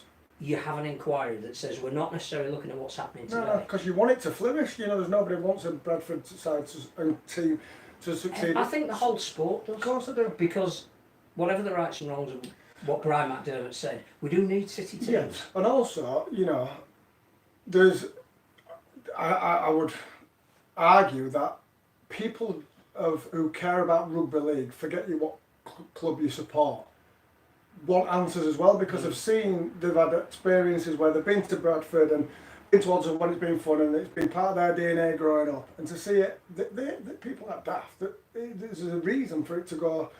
So people have got a genuine interest, regardless what club you support, in what the hell's gone on at that club. I also think that if you know that there is a process that the game is prepared to go through, of which the game itself might be part victim of that process, that if it ever happened to your club, you feel as though the people that run the sport really have. Which again goes back to my point of it. It's a perfect time with a new board, a new chair, to do it. But my question is, why wouldn't you? That's the question. Why wouldn't you sanction? If whoever could ask that question to Simon, why wouldn't you sanction or support a public inquiry? There you go. We've thrown it out there. And I know Simon does take an interest in the programme, so if you can answer the it's not, question... you know, and I think... I think we're all doing it out and it's absolutely, we're not doing it out of malice. We don't want Bradford to fail. We're doing it because we never want to see this happen again. Absolutely, and it's nothing to, you know, I don't know, it's nothing. I think it's just a really perfect time for the game, and with a new chair, a new board, to get some answers for the game, and more importantly for them poor fans. So a few weeks after the election, and we'll all forget about it. It'll be all right. Wait for them to turn up at Bellevue next. They'll be there soon enough. Promising the earth. Indeed. Enough on Bradford says Graham. You're right. The problem is we've spoken about it. I think it's important for 5 years. When you've got somebody in the studio who's not only playing for the club, but taken an interest in how the club's been run. It's really important to get your view rather than ours, because you can add something. And if you think that there should be a public inquiry, then I think that's a question of fact. Tell me, Phil, about Hugh Waddell. I don't know anything about it. It's an incredible story, really, and goes back to what you were saying about narrative. Sport is based on narrative, and what I would say is that I'm not a fan or supporter of rugby union, but there's the narrative around the South African captain. If that doesn't bring a tear to your eye when you hear him talk and what he hopes that his success can achieve, then you have a heart of stone. Well, Hugh Waddell's story isn't quite in that mould, but Hugh was dared while he was on holiday in Blackpool by some rugby union friends of his to go up to Blackpool Borough and say, can I have a trial? And he accepted the dare, had the trial, and actually was really good at the sport, and went on to play for Manly in the NRL. You know, it's pretty astonishing. Played for Oldham, moved to Leeds, played in Scotland's first ever game in the 1995 Emerging Nations World Cup. Played for Great Britain, obviously in a very famous test where everybody remembers Mike Gregory's try, but Hugh was on the field that day. I was a genuine old-fashioned prop forward. He wasn't aggressive in the sense that he didn't want to start fights. He just loved taking the ball up. Yeah. Wasn't the hardest tackler, but always put himself in position to make a tackle. And genuinely, for a frightening guy on the field, when you saw him play, was really quiet and reserved off the field. I think the thing that epitomises him most is that when he got to his 40s and he played for clubs like Barrow and Workington, his professional career had come to its end, he went and helped the amateur game in Scotland, passionate about that, and he played in the first Scottish team that played in the Challenge Cup final, the Border Eagles, and that was Hugh. You know, that at the age of 40, when his body was busted and he played in one of the toughest positions, he didn't want to just give it away. He wanted to put something back. A lovely man. I think he was still in contact with quite a lot of ex-players at the clubs that he played in. I know that Leeds have got an ex-players lunch coming up in a couple of weeks' time, and I think he was earmarked to be there. That's very sad. But you might have seen him as a young kid stood on the terraces. Just a great story, a wholehearted player who all his teammates absolutely loved. Carson says We'll miss him. Carson says £200,000 could pay for 3 or 4 full-time development officers. Just 3 or 4? I think he'll find it probably 10. But I was yes, going to go with 10 as well. but absolutely. Of course, one of the big issues in rugby league, as we know, one thing that holds us back from international recognition is the fact that players have adverts on their backsides. Did that ever bother you, Richie, about having a load of adverts on you when you were playing? No, not no, commercial just, ones. no, yeah, and that's the.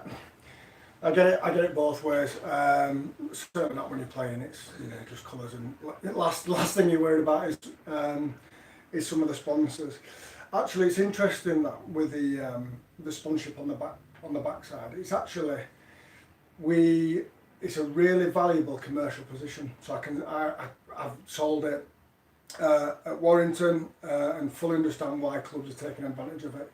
The clubs get a annual report from an independent company called Nielsen who track logos.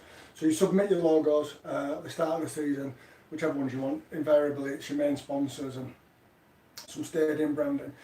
And it was actually Saints who did the first ESRG on the back of the shorts, and we rolled it out at Warrington, and the coverage it gets, so the Nielsen figures track TV coverage, print, online, and trade press. So they take all that and they give you a value at the end of the season of if the company was going to buy that for that many minutes it was exposed, of what would that value be to get that media exposure. And the shorts was only slightly less than the main shirt because of the camera angle of it, and it was return on investment of nearly £700,000 of media value. So commercially, it's slightly behind the main. It's not attractive, been on the backside depending on who's backside, but it's a tougher sell because it's not as prestigious on as it is the main shirt. But if you were looking at as a company who just weren't above the back, who wanted that 700 grand return on investment, it's an absolutely crucial piece in a commercial portfolio. People think they just ask facetious questions, but I think I've broken Facebook. That's a great answer. I was going to ask you about your career, because one of the reasons we love having you here with extended time is it gives us a chance to do that. And rather than start at the beginning, it's sort of the middle. So 2004, you're part of not only a special team, but a team that does something rather special. So the first time for 32 years, a club that supposedly is a big club wins the big prize. It's only for the third time in its history as well. And you make a decision a year later to try the NRL. How difficult was that because it must have been a hell of an offer to a young kid the chance to play, but you've also got to weigh up what you're giving up, and it's not like you've just signed for a club. This is your club in many respects, and you worked incredibly hard to get to where you are. You look at the full-back position at the time, that's yours for the next 10 years if you want it. What sort of process did you have to go through to decide that you wanted to play for? Yeah, it came out of nowhere really. Obviously, I was off contract at the end of 2005. 2006, sorry. And we'd won the grand final in 4, played in the World Club Challenge in 5. And then they just announced that the Gold Coast were going to be in midway through 2005. Unbeknown to me, Michael Searle, who was the CEO and founder, the passion and the drive behind the Gold Coast franchise, John Cartwright, who was a coach, came over and watched the playoff series in 2005, the UK playoffs. They wanted to sign a outside back, a prop forward, and a young English prospect. And I had a really good playoff series. I played really well. We got beat in the grand final by Bradford, but it was one of the better games that I played in my career. I played a really good chunk, and then I played. And then I had surgery and didn't play for England. But then they got in touch then pretty much that off season, so it's a full year before, and I was like, oh my god, they came out of nowhere. And got in touch with Richard Kramer, who were representing me at the time and wanted to sign me. They'd gone for Stuart Fielden as a prop, and Brian Carney, who they ended up signing. So I was like, wow, came out of nowhere. I wasn't looking to leave. It wasn't a case of going to another Super League club for more money or another opportunity. I was a Leeds boy, just won my first grand final. That was me, in my mind, that was there for life really. I never really wanted to play for anyone else. But then I thought, you know, not many people get a chance to go and play in Australia and to be part of something new. So I left it, I parked it, I was like, you know, don't really want to get me, can't really get my head around that. And then as the sort of season was going on, Leeds were talking to me about a new deal, and they offered me a 4-year deal on a fair bit more money than I was on. And I was like, they just had this nagging in my mind, so I said, oh, sod it, I'm going to stay at Leeds, thank you, but no thanks. And then we had a bit of a break, and my dad lives in Spain, so I flew out. I said, I just need to go and have I went for 3 days to go and see my dad, and Leeds were putting pressure on me to sign. I said, just need to go and see my dad. And he said, I never remember, we sat on the beach from having a beer, and he said, look, it's your career, you do what you want to do. He said, but I just want to say that if you don't take this offer, you'll get to sort of 30, you'll get married, you'll have kids, and you'll always be a what if, because not many teams come and ask for, I was only 22 at the time, you'll never get opportunity, you might never get opportunity again, you'll always regret it. And I went, you know what, you're right. And it wasn't a case of wanting to leave Leeds, and people say, oh, do you regret leaving? Because obviously they went on, and I really, really don't. I was fortunate enough to win with all my best pals that grand final, win a World Club Challenge, and memories for a lifetime. And I just come back, and I sort of told Tony and Gary, and I just said it's just too good an opportunity, and then sort of told them that I was going to do it. And then Michael Searle sent over, I'll never forget, a DVD of selling the Gold Coast, and played this DVD, and it was just like the beaches and the you know, the coast and everything to do with the Gold Coast, to put this amazing package together. And then they flew us out at the end of that season. Sorry, did they flew us out? No, when they flew, so when we flew out the end of that season, so I decided to go. I had signed, and interestingly, not many people know this, Bradford were massively interested at the time as well. Steve McNamara had just taken over, and Chris McKenna had signed for Bradford, and I was really close with Chris, and they used to live at the, we called it Ramsey Street, they all lived together at Edinburgh. And he said, Steve McNamara wants to talk to you, he wants to sign, and I was like, no, I've agreed to go to the Gold Coast. And my dad said, well, go and listen to what you have to say. So I had a cup of tea with Steve McNamara in Chris McKenna's house, and he offered me 3 times more than Leeds offered me, and made me the second highest paid player at Bradford for a 5-year deal. I'm never going to sign. I'm never, league lad. But I thought we wanted to, and I wanted to see what I was worth. But I said, look, let me think about it, and I given my decision at the time for the Gold Coast. It'd probably been twice as much as it'd have been on the. It would have been a fortune. Looking back now, it wasn't. That's the point. It wasn't about the money. It was about to go and experience the Gold Coast, and so glad I did it. It didn't work out. The Leeds were announcing that I was leaving, and Gold Coast were announcing that I was signed on the Monday. I'll never forget it. And we were playing Hull at Headingley on the Friday and did my cruciate. Sods a lot of course I did my left cruciate, and then obviously went over with the injury. And I'm really proud of this bit because I went over with me. No one knew I was like a rookie, even though I'd sort of won stuff with Leeds.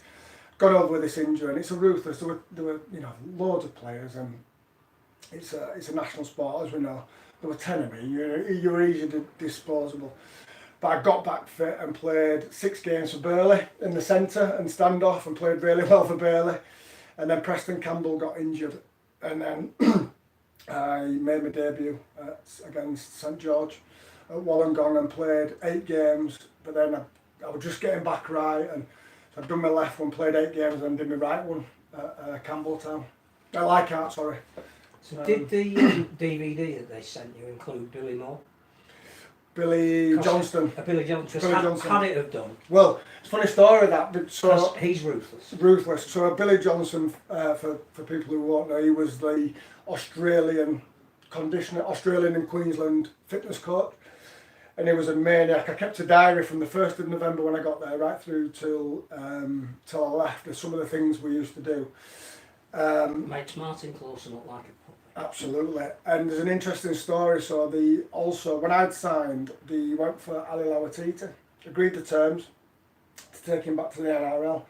Genuinely, he found out that Billy Johnson was a conditioner and stayed at Leeds. That's a true story. Michael Sell were laughing about that. He said, that's absolutely not for me. Just a maniac, great guy. But you can see why they'd have the edge. Obviously, they've got the facilities.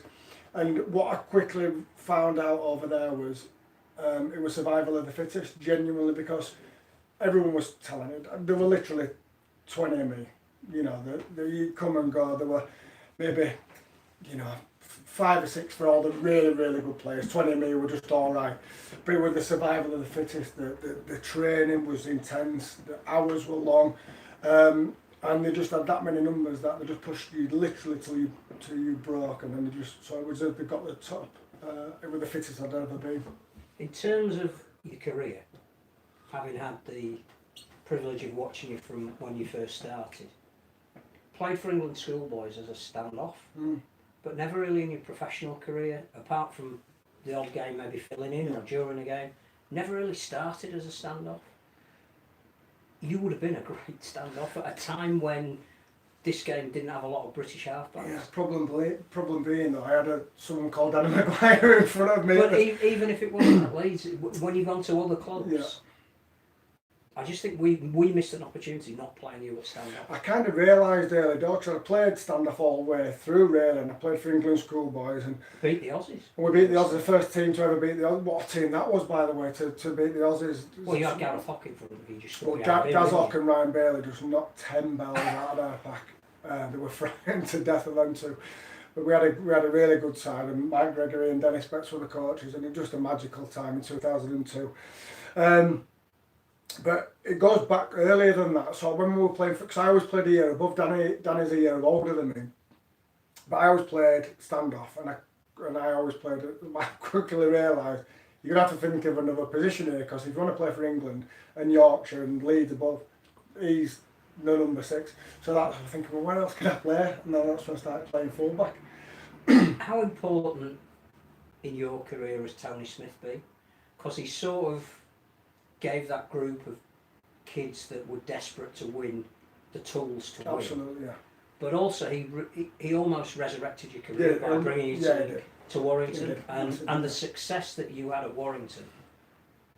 Could you have envisaged that when he brought you back? No. Because that was another magical time. It was after, so I did 2 cruciates in 16 months, and then so Tony, to round the story up, so I came back from Australia. I knew I had a 2-year contract that I were damaged goods. I was, had 2 ACLs in 16 months, were no good for nobody. And then Wigan came calling, and Brian Noble, best salesman there ever is, of it.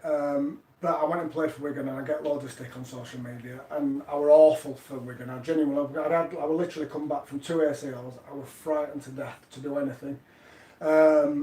Step in, and I was just fragile. But then going and playing for a club of that stature with them fans who'd been used to that success.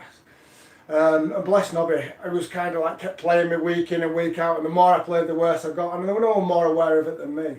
And it was a real tough time. I'm thinking my career's gone. I was up there, sort of thinking, you know, I'd achieved all that early doors, and I had 2 cruise shirts, and that's out of my career. I'm more proud of probably the back end of my career after coming back from them 2 cruise shirts than any other time, because I managed to kick on and have played probably another 8 years. But we're awful for Wigan, and then I'll never forget it, Tony Smith rang me, we're having a barbecue at my brother-in-law's, and he said, look, we're selling Martin Gleeson to Wigan. I can get you a part of it, but you need to, I said, just get it done. Didn't even talk anything, just get it done. And then he absolutely gave me a chance when not many, you know, my next move was absolutely downwards after Wigan because they were awful. But went to Wigan, he said, you'll be right. Went to Warrington, you'll be fine, because I knew how he worked, and I knew what he expected of me, and he sort of knew how to push my buttons. And then I went and sort of got really fit and trained really hard, and then sort of won. And it was a team that was starting to get on the up as well. That's it. We were a team of superstars with a club with Simon Moran as the owner, and a rock star team and Perception. They partied hard. They were a good team, but never consistently good. They had as good a time off the field as they did on it. That was the perception and the reality. And my first week, I went there and they got beat on the weekend, on the Sunday, and it was a Monday. Never ever forget this. And it played the video for about 2 or 3 minutes and turned the video off. He said, we're not watching that. And he said, right, I want to put something to you boys. This is, bearing in mind, he'd only been in the job 2 or 3 weeks himself. So I'm not having that anymore. He said, I've spoken to Simon this morning, and this club is going to have success with me in charge, whether you guys are here or not. This club's going to be a successful club. So anybody who doesn't want to be part of that, anyone who's going to toe the line and commit to that, I spoke to Simon. You just need to leave now, ring him, and he'll sign your release forms. Come to some agreement. Any single one of you can leave now.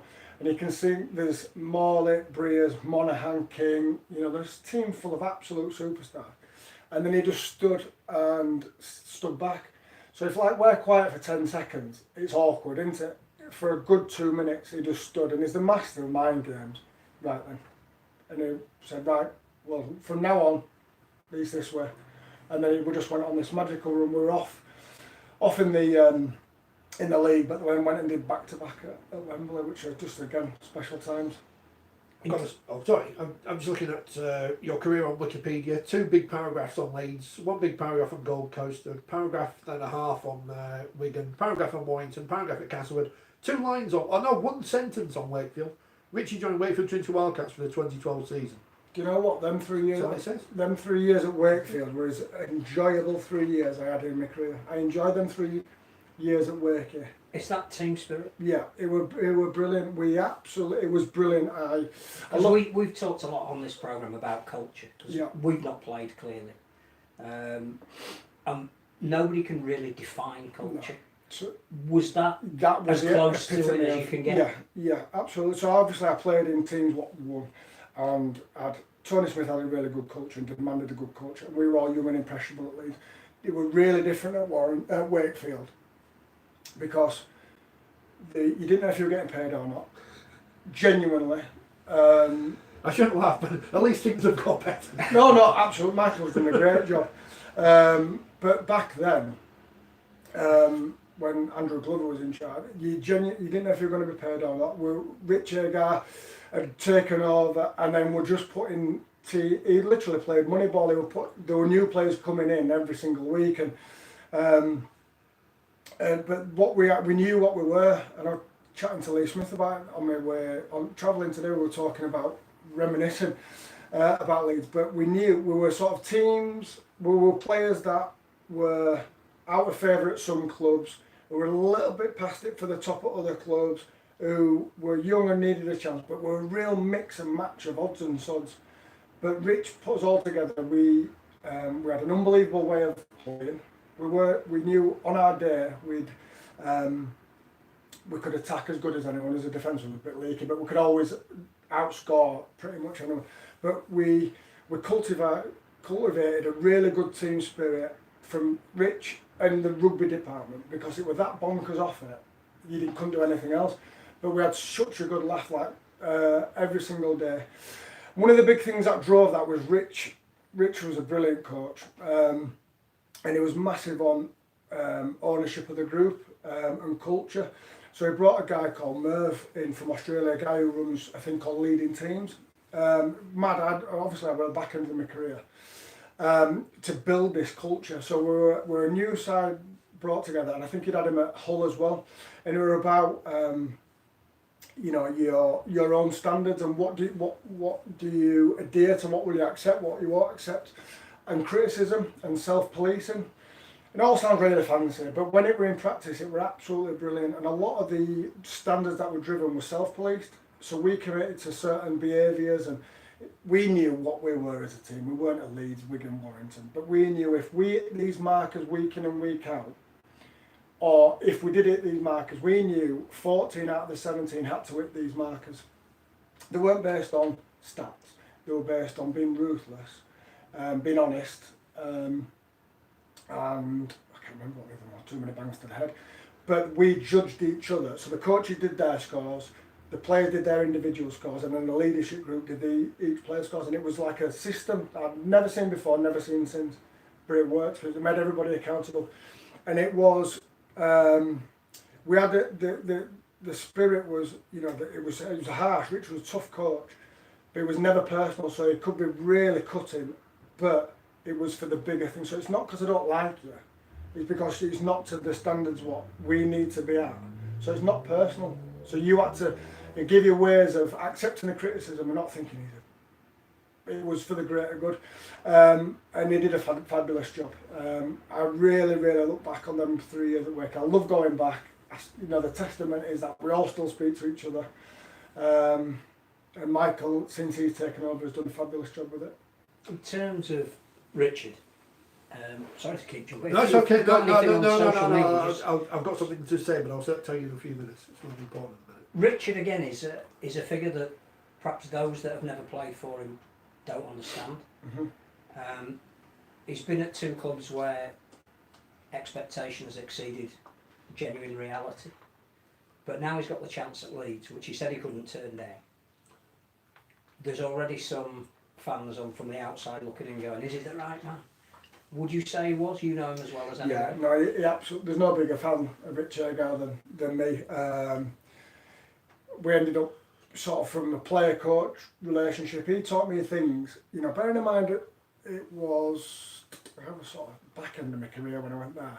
He taught me things I never ever knew about the game, of ways to play, why and what for. And there's no bigger rugby nerd than me, and watch games and study things, and came through a really well coached system in Tony Smith and principles. But he taught me things I'd never ever known, and to teach an old dog new tricks, and he was just engaging in that sense. There's no bigger student of the game than Richard Agar. He's an absolute anorak of rugby league knowledge, and he loves it. And I think I think it's a perfect time for him, and I think it's his defining moment, if that's a good way to put it, because he's unheralded. He's not a I can see why he wouldn't be a popular choice on the face of it, but that's sort of cosmetic, because it doesn't like he's very good. He's very articulate, but he don't play the game. He just likes to. He's in his best environment when he's in his tracksuit or behind his laptop, plotting, coaching. And I think the combination of and the dynamic of Kevin Sinfield as director of rugby, dealing with the agents, dealing with the press, and as a statesman-like figure,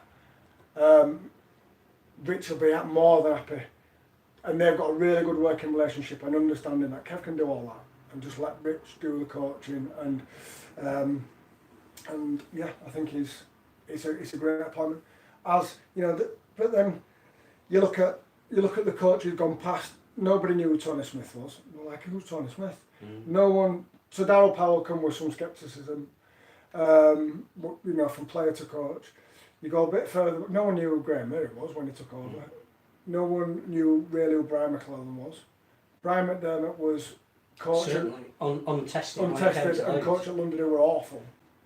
So, other than going and getting Craig Bellamy and you signing a marquee coach, if you like, there's a pattern. And he knows, he's got a good relationship with Gary and known them for a long time. I genuinely think it's the perfect signing. Batley's probably become too self-righteous in the last few weeks, which is interesting. Okay. But you know what, people? I tell you what. I say people are idiots. What I'll say is, if you don't know anything about politics, don't talk about politics, because you'll be made to look an idiot on the internet. Professor Tony Collins' excellent article in The Guardian last week, which people took the wrong way because they didn't read what he was saying, was a brilliant piece because it's all about Workington Man. They're coming for us. They're coming for you, for your votes in the upcoming general election. We are the important people. And the women as well. Apparently they're going to vote these days. I'm sure some government probably preferred if they didn't. But apparently we're all going to change the way that we voted. Although probably not. Because history says Vote however we you are the want. renegades. Just vote. Make sure you vote. Also, what's come through on the email right now, strictly embargoed until 9 AM Tuesday 5th of November. They're trusting, aren't they? Betfred Super League 2020 fixtures got them here. Some interesting changes to the season. I don't know what we know and what we don't know. Do we know about Easter? Has that been officially announced? Possibly. You've just Possibly. I don't know. I'm not telling you that. Allegedly. No, but I'm not telling you they're playing, so that's all right. No. You'll find out at 9 o'clock in the morning anyway. I'm sure there'll be a very good social media campaign that will release the opening fixtures. It's all about player welfare and so on and so forth. Which makes sense, because again, we've spoken about Easter from a spectating point of view, but you can definitively talk about the effect that it has on players. But you can't really have an HIA assessment that stands players down and then expect them to play twice in 4 days as part of your regular season. There's a huge discrepancy. There is. And it's not, we kind of, you toe the line that, Easter's Easter and you just got to get on with it. Tradition. It's tradition, but it's not acceptable, I don't think. And I get it. I get it. Again, I'm a rugby, but it's not acceptable to put players through it because it car crash. It is absolutely car crash.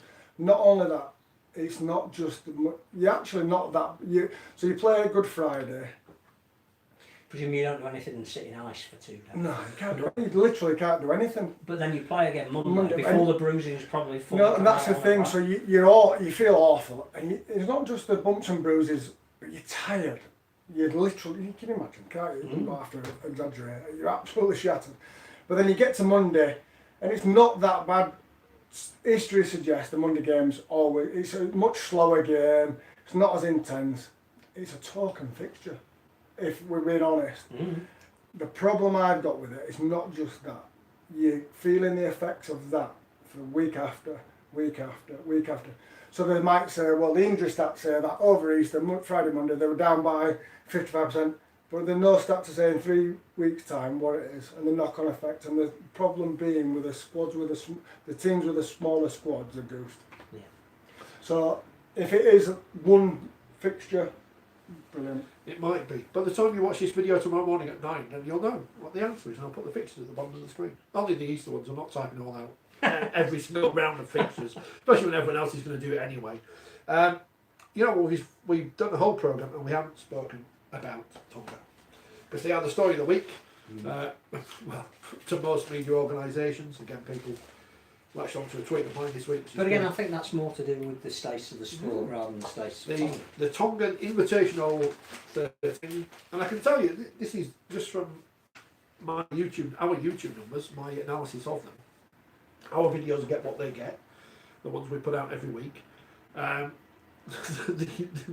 post-match press conferences that John Davidson sent over, can we send him back? I'd like to. between them have got about 20,000 views, which is a ridiculously high number for a post-match press conference, which is done on John's phone and I've edited to look even worse. Because people want to hear from Jason Tamalolo, the new king of Tonga, and Kristen Wolf and Mal Meninga, and not too much from Boyd Coleman, but there you go. People like international rugby, and this is exciting because for the first time in a long time, someone who isn't England, Great Britain, New Zealand and Australia are getting all the headlines. And It's amazing. It's a great story. They beat 2 full-strength sides, so it's not. No, they were weakened. I think the sub-story of them not playing for their for New Zealand but playing for the country of heritage, I think it's really refreshing. I think the riches in the Australian game to play state of origin, to play for Australia, are enormous. I mean, the play like a full year salary of a Super League player just to play representative. That's the money that we're talking that they've foregone to play with that. And you can see that what it meant. It's a something. They've got the culture. They've got the team spirit. It's a real shot in the arm for the international game. And you see the celebrations, a la a World Cup win in soccer, where the fireworks were in the streets of Auckland and the cars and the flags. And do you know what? I was thinking, what a great story. It's brilliant. And I love the way they play. They're big, they're fast, they're aggressive. Is there an argument to, the people have been talking, would they become a tier 1 nation? They should. Well, I think the draw for the World Cup is at the end of this month. There's going to be 4 pools of 4. It's now been decided that Tonga will head a pool, so they effectively are a tier 1 nation. I think the most important thing is that they managed to cure the one thing that they lack. They've always been big. I mean, the centres are ridiculously big. But what they've never had is that link between forwards and backs. Mm-hmm. Tuiloa here is brilliant. In a red shirt, he's a different player. He's been absolutely. But I think to just pick a Tony Stacks, who's, as far as I know, is not a halfback, and put him in there because he's got the skills, and to play the way they did against Australia, it's not about even who they are. They'll do anything for that group, and I think that comes across. And you almost felt that, like what happened in the World Cup, after 60, 65 minutes, because of their size, they would implode, but they're not anymore. Because they're all playing top level first grade. And it's just a joy. Stats can say whatever you want, but Australia haven't lost to a nation other than New Zealand or England / Great Britain since, was it 1951? Which was the first time France beat them. Australia haven't lost to anybody other than a tier 1 nation since 1978, and that's when, again, they were in France on tour. This is massive. And because it happened at the same time as the Rugby Union World Cup, understandably, that's a World Cup final. It didn't get probably the prominence it deserves. But we should all tip our hats to Tonga. I think Tamalolo and Fafita should be immortalised, because if they hadn't, I mean, people like Fusitura as well immediately agreed to go along with them. If that group hadn't turned around and said, look, it means more to us to represent our homeland than it does to take the money. I mean, Tamalolo can do that because he was the first $1 million player, but he didn't have to do that. It needs somebody to take that first step for everybody else. But you can see it's what it means to them. I thought there were parallels between the South African Rugby Union team and the Tongan Rugby League team. That when they won, they were talking about what it can bring to their people back home, the unity and the hope, and the kids now hopefully will look at this group of people and want to be like them. But it's what we as a sport can do in the Pacific, because I think Samoa are just starting to see players drift away from New Zealand and possibly Australia, and they're going to get stronger. Fiji beat Samoa on the undercard and have been to the last 3 World Cup finals. They look to me like a nation that are ready to take that next level. We've seen how good people like Kevin Aguama are over here. I just think if we can get 6 or 7 genuine nations, and if the next time we start by talking about Great Britain, where are they going to go, say, in 2022 or 23? Well, what if they have a game in Fiji? If they have a game in Tonga? If they have a game, in There's no reason why they can't, can they? What would that do for international rugby league? I think it'd be pioneering, and I think, you know, because we're always, you know, we pride ourselves on being different and trying new things as a game, and I think, you know, one is an experience for the players to go and play there. The world's a much more accessible place. They've now got stadia that would be defined as being of a standard. So I think, you know, a real Oceania tour where they played in them nations. And who knows, you know, that 2021 World Cup is not just your sort of big three. You would now pay money to go and watch Tonga. Yeah. If that Tongan team that performed the way they did over the last 2 weeks are coming here, and we've got the chance to go and see them in our 100%. backyard, I want to pay to see them. Yeah. I want to go and see Jason Townsend put on that ring. I want to hear the Sippy Town. Because you can, and I think that's the engaging thing, not just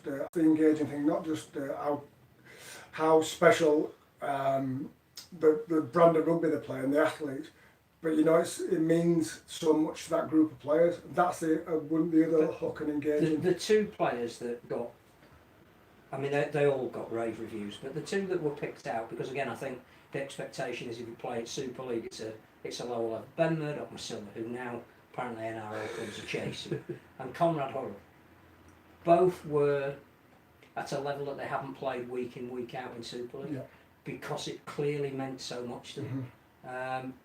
Isn't that what international sport is supposed to do?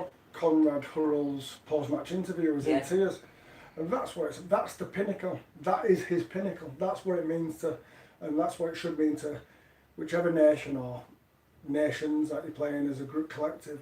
That is the absolute pinnacle, and that's what it should mean to you. It would have, if I'd have been good enough and had the opportunity to play for Great Britain. I remember, you know, can you imagine walking in at that time and playing with Andy Farrell and Chris Rodlinski, or, you know, players that you've absolutely grew up idolising. That's the pinnacle. So really good for Tonga. You know, it just adds to the anticipation. I can't, you know, probably skip it a couple of years, but the 2021 World Cup's going to be amazing. And which we must pay tribute to Scotland, Ireland and Italy, who've already qualified. And Greece and Serbia get to play off next week. Another new nation will be in the World Cup. Then we've got America and Cook Islands for the final 16th place. This time of year, all we've really got to talk about is International Rugby League, but we need to make this a priority. I think everything we've said tonight is starting with Great Britain right through to Tonga and how much we're looking forward to the 2021 World Cup, how perhaps we need to readjust the season. International Rugby League has to be given its priority. It's imperative. It's imperative for the game to move forward. Especially when the NRL, because of the money, because of the prestige, because of the status in Australia, is a great destination for many of these South Sea Islanders who perhaps would have in the past gone and played the other code. I think there's a change in we the NRL. Well, if that is a collateral damage, then I'll accept that. I mean, I'm getting a bit ahead of myself. You are, but I think what we can say is there's been a change in the Australian Rugby League Commission. The chairman there has moved from Peter Beattie to a gentleman called Velandis, who's come from horse race, and he seems to be talking expansion. Now, if he's talking expansion, we've got Toronto in Super League. I think now is a really good time to change the agenda of rugby league. You'll never get a blank sheet of paper, but what you might get is the two hemispheres looking in a similar sort of direction rather than apart from each other. And we could be on the cusp of something really important, especially with that television deal, Gio. That, you know, international rugby league is vital that we see it on terrestrial television, but if we can get more international properties, it was almost perfect on Saturday that Great Britain were on the BBC and then Tonga were on Sky. And if we can come up with some kind of a deal that services all of those television partners, but international rugby league is also part of the negotiations, we could do something. Bit taken about my Featherston's away shirt, grey and purple. That's quite nice. Not sure about that Leeds shirt. Will Brett Ferry's look good? It's not got hoops on, so yes. Well, it's got one hoop. Well, you don't like the Leeds shirt? Very similar to 2009. Yeah, I mean, I'm not really bothered. I'm not going to buy it, am I? No. I don't know why. I thought this was a new design for a Wakefield away shirt. This was next. I don't know why have Hull gone for the Barbarians kit for their principal jersey in 2020. We can now get the Magic kits, can't we? Now we've announced the fixture. I was at the Honest Hockey last week. £5 tickets. It's brilliant. They've got a kit. They had a kit for Halloween, special kit for Halloween. They've got the home shirt, the away shirt, cup shirt. Who's this? Sheffield Steelers the other week. They've got a kit coming out next week for Remembrance Sunday. That's 5 kits, and the season's only just a couple of months old. 60 quid a Commercial. pop. 60 quid a pop. Covered in sponsors. It's the future. Just not on the backside. No.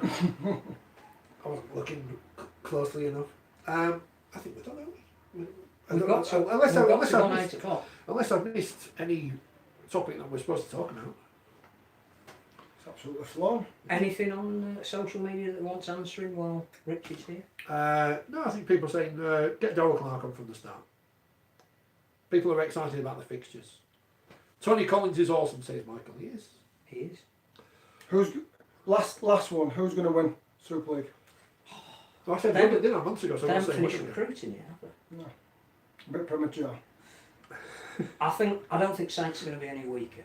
And I think what we've Well, they've seen, got the super coach. I was It's gonna just say, an old what we've work seen with Tonga, Christian Wolf probably is going to have an impact there as well. So I think you'd have to start there. But who knows how Who knows? Gareth Woodop and Blake Hoskin are going to combine all right. It's exciting for them to play in Super League if they The stay fact fit. that Hull have got a pack that everybody will be fearful of. Not There's some beasts in there. What we don't want to do is predict at this stage who's going to win it. I said Wigan 2 months ago, so I've got to stick with Wigan. Well, again, Jackson Hastings But that's what I got. Yeah. and George Burgess are not exactly going to make them weaker. Oh, Sheila's been on. Not us wire. Sick of saying it's our year. So there you go. Well, don't say it's your year, and it might be your year. Not mine. Yeah. Might be. And I think Leeds have probably got a couple of big signings still to come as well. Trent Merrin's back, so I'm in the back of a coach. Trent Merrin's back. Van. So it's good news. Good man. If he needs any tyres from his van, we know where to go. If you need tyres, this is you. Provided you've got a commercial with it. Big truck. On that bombshell. Richard, thank you very much for your time. No, thank you. Thanks for having me. Pleasure. Hopefully you'll come back. We'll be back Thank next you. week. Pull you off. We'll be back here next week. You can't get rid of us. I keep thinking, we'll just give up and we'll quit and whatever. But can't do it because we've been doing it for 5 years and everyone else has gone by the wayside. And we're still here. And we love it. Yeah. I'm just going to go and make up some Twitter accounts to get us some more followers. But until next week, go ready for the vote or something, and we'll see you on the outside.